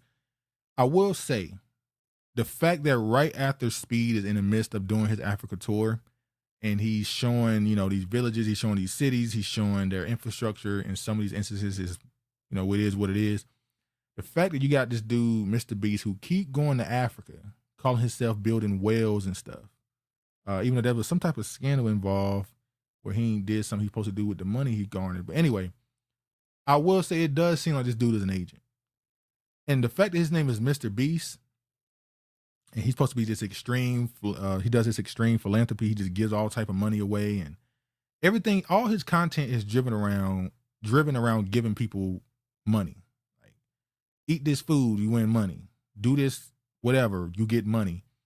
So I do think he's probably been funded by something behind the scenes. I know he come from money, extremely wealthy, worth a lot of money or whatever. But something's weird about this dude. People been saying this for years. There's something evil about this dude. When somebody do a lot of charity work and they go above and beyond to expose all their charity work, it says there's some demons somewhere. So I hope he's not doing nothing to these people. Hopefully it's innocent. It is him just doing something good. But yeah, something weird with him. Last thing I want to get to. This right here, as Honorable brought it up. Last thing I want to get to. Hold on.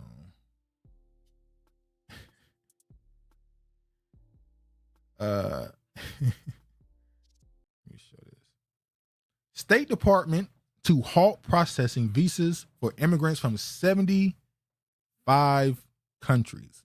The State Department on Wednesday will indefinitely halt processing visas for immigrants from 75 countries after claiming without evidence that people from those nations often receive public benefits after arriving in the U.S. immigrants from over a third of the world's 193 countries will be affected by the sweeping restrictions, which are set to begin on January 21st. Among the largest are Afghanistan, Brazil, Colombia, the Democratic Republic of Congo, Iran, Iraq, Nigeria, Somalia, Sudan, and Yemen.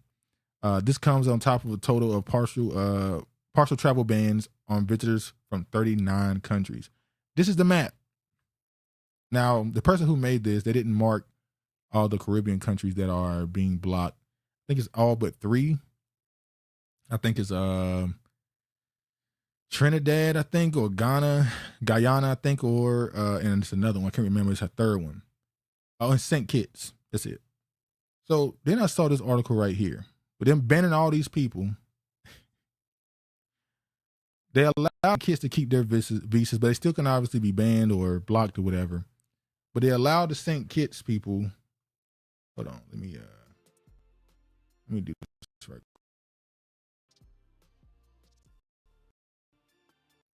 They allow the St. Kitts Nevis agrees to take U.S. rents, but says no Haitians allowed. I don't know why. I've seen the Bahamas do this. I've seen Jamaicans do this. Why do the Caribbean people treat Haitians like the plague? Like, because they don't want to get too they don't want to build no type of too much bridge with Haiti, and they believe that all the sanctions and stuff that happens in Haiti will start happening to them. They're not even trying to be friendly with them. They stay the hell away from Haitians. But the fact that they're allowed to do this, and this is xenophobia, ain't it? Or is this not xenophobic, or what is this? Like I said, when the Bahamians, when I showed that video of the Bahamian people on a news station complaining about Haitians coming to the country, waving the flags about this Haitian pride, this is the same thing I'm seeing from the St. Kitts now. It's kind of crazy. It's messed up, man. They do the one country in the Caribbean country that I always look at with a little bit of a soft spot is Haiti. Because goddamn, they've been going through it for a long time. Craig says, damn, Haiti.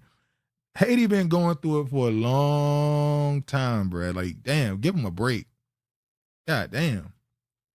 It says Haitians unallowed the person who led the revolution. I get why they don't mess with them. Well, it was the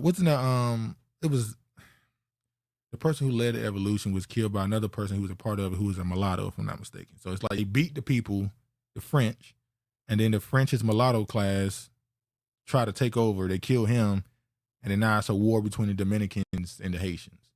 Now they got a long-standing hatred for each other. Well, it's one-sided, really. Dominicans hate Haitians, but it's what it is. Haitians are getting done dirty for like 200 years now. Boy, it's rotten. Like, goddamn, out of all the groups outside of America that are quote unquote melanated, black, whatever you want to call it, Haitians, you go, damn, like,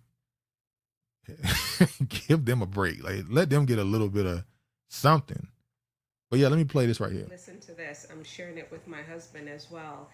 All parties involved were Haitian. They were a mulatto class honorable.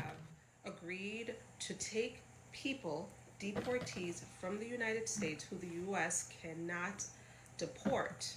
Okay? They've agreed. We're going to take them. And so in this, right, that means the people that America can deport to St. Kitts, for instance, they can be European or whatever too, right? Or is it not how? Is it only Caribbean people they can send to St. Kitts and Guyana and stuff? Or they're willing to take on some Ukrainians. They're willing to take on some Germans, but they won't take on, or some Colombians or some Brazilians, but they won't take on some Haitians? That's kind of crazy. And we could take them and they can apply for asylum here. Okay, so you have countries like, which is strange, like Antigua, you have St. Kitts, and some others. I'll give you guys the list in this video. But guess how St. Kitts has structured their agreement. They said, okay, we'll take folks back, and of course these countries, of course, they're not looking for dangerous, what they quote, dangerous, violent people. They'll take folks from the U.S. except Haitians. That's foul, man. Honorable says, if you don't acknowledge the 3-tier caste system of Louisiana Creoles, we're not separating Haitians in a group. I found out, guess the little nugget I found out or read yesterday that turned out to be true. So I probably should have made a whole what's called about this, but it's not really important. Tashina Arnold. She did an interview with Deion Cole like 2 weeks ago where in the midst of her interview, one of the viral moments that came out was when she said she dated this white dude from 90210, I think it was, back in the 90s. She said she dated one white dude, and it let her know, black men are for me, I'm attracted to black men. Whatever, it was like, all right. People were like, oh, damn, teacher. Sheena was out there stepping like that? Damn. And Deion Cole then went on to interview the dude from 90210. I forgot his name, Brian something, the white dude from 90210, the Wigger, the dude who had a rap song and stuff. And he basically said, Sheena Arnold hid me basically. Like, she didn't want to be public. She let it know from the get-go that this is not going to be public. We're never going to be a public thing or whatever. That's besides the point. But in the comments, somebody was making the point how this is normal for people to be hiding their relationships with people of other races, yada, yada, yada. Now, dude pointed out in the comment section exactly what Honorable pointed out, which is the caste system. I didn't know that in 1860-something, there was a race war that came out, that popped off, because a black woman was a mistress to a KKK member. Apparently, the black dudes were talking about her a certain way because they found out about her, what she was doing. The white man comes up to them, shoots one of the dudes. It pops off, turns into a whole thing. A group of white men come back, and it turns into a full-blown race war. There was a term used. Where there was a caste system in Louisiana created by mulatto women and Caucasian men to make sure that their offspring were acknowledged in Louisiana and the Spanish and French territories. And I said, damn, maybe we really got to start delving into the history. We talk about in Dominican Republic and Brazil, or Colombia, should I say, and certain countries, how they're in Africa, West Africa. There was these attempts to build these mulatto Haiti, build these mulatto classes, and I gotta agree with Honorable.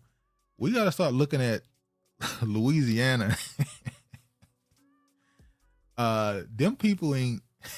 I mean, some of them ain't your people. I've been saying that for some time. For some of them ain't your people. That history is very dark, and it's kind of strange when I saw how it happened. So an entire race war popped off because of some mulatto stuff going on. But anyway, Honorable says this also exposed that they know they were being bullied by the Caribbean the whole time, but been blaming us. Yeah, I gotta be honest. Let me try to get this word right quick. Hold on. Here it go. This is the word I want y'all to hear. Hold on.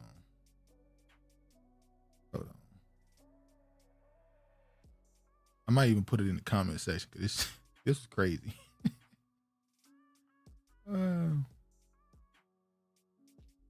Yeah, I kind of I'm on Honorable side a little bit. Honorable says, and this is why I always try to explain Louisiana Creoles are not African American from the 13 colonies. They destroyed Freedmen Bureau meant for us. Here's the word right here. I'm gonna type it in and show y'all. Hold on, y'all. This is the last thing, and we're gonna get out of here. I'm gonna show this right quick. I'm gonna play how the word sounds for this.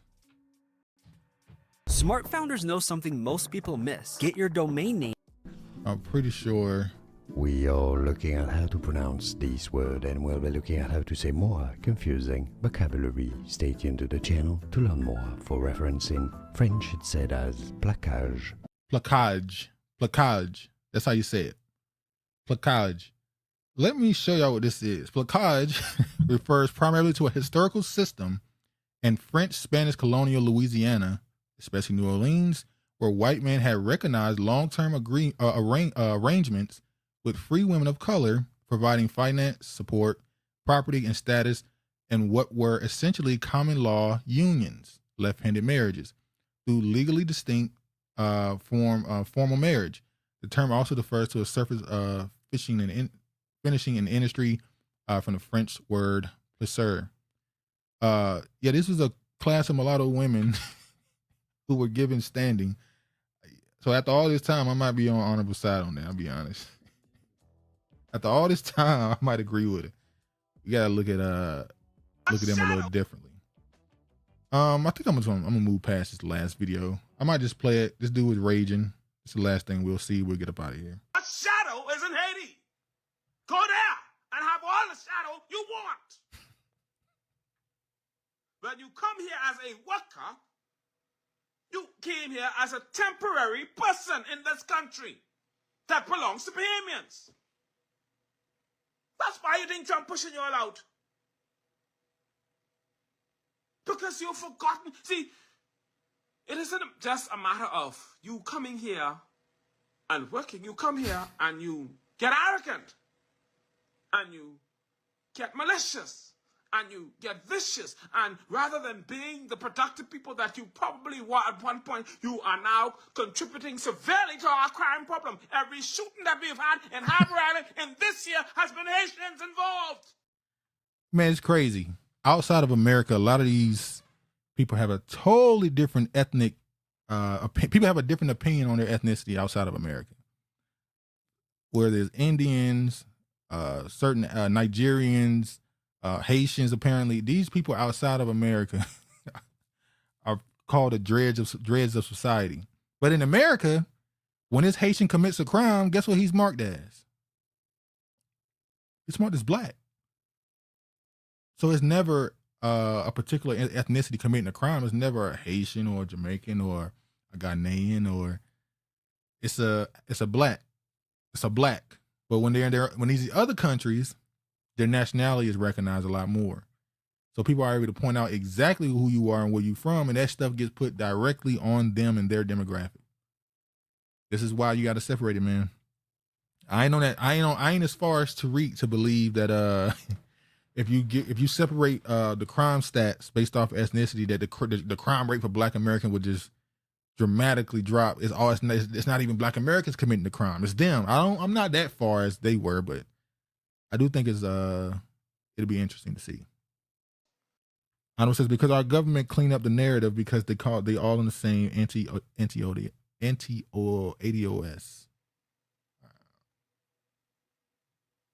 Then we had a couple of drug dealers who decided they want to do dumbness. The Haitians kill them. And you contributed to our economy. How? Because you brought drugs and guns here? Or because you took land that didn't belong to you and created shanty towns and created jobs for people to have to go. Damn, he said they created shanty towns. Burn down your house and burn down your That's worse than the ghetto. shanty town? That's what you did? Is that how you contributed to the economy? Please explain to me. Because you brought in, once you were allowed in, him is being nice to you, allow you in, you created a system where you could illegally bring in your relatives. You are bribing the passport office to get passports and documents illegally. Sounds like it's happening somewhere else too. You're bribing other government officials. You're bribing justices of the peace to sign off on fake marriages. Is that how you're talking about contributing to the economy? He went on a 3-minute rant against Haitians, so yeah, we see how he feels. The Bahamians, like I said, they much more blunt. But anyway, man, thank y'all for coming through. Hopefully you enjoyed the show. Keep it dying laughing. They're criminals. They're bringing in drugs and guns. They're bribing people with marriages. Sound like Florida. Anima says, have y'all seen a video of American woman follow their deported Haitian? Yeah, we talked about it. That was like 3 months ago. That was like October, wasn't it? Yeah, we talked about that. She had like 6 kids with him, 5 kids with him. And then he got deported and she went with him and it was like, hey, this you gotta go, you gotta do what you gotta do. Hey, he got 5 kids with us. She said, I ain't leaving him. Man, Keeper said, thank you for the show. Peace, family. Yeah, shout out to y'all. Be sure to like it on your way out. Share it if you can. Appreciate the support as always, man. Thank y'all for coming through. Hopefully you enjoyed the conversation. Definitely back on the schedule now this year. We'll be trying to go live every weekend, back to that. Try to diversify the content a little more. I'm changing up some stuff too. The aesthetics a little bit in the next coming weeks. It might be a week that I take off and try to change the how things look a little bit. But yeah, man, thank y'all for coming through. Appreciate the support as always. Y'all be safe. All praise to the Most High. And peace, man.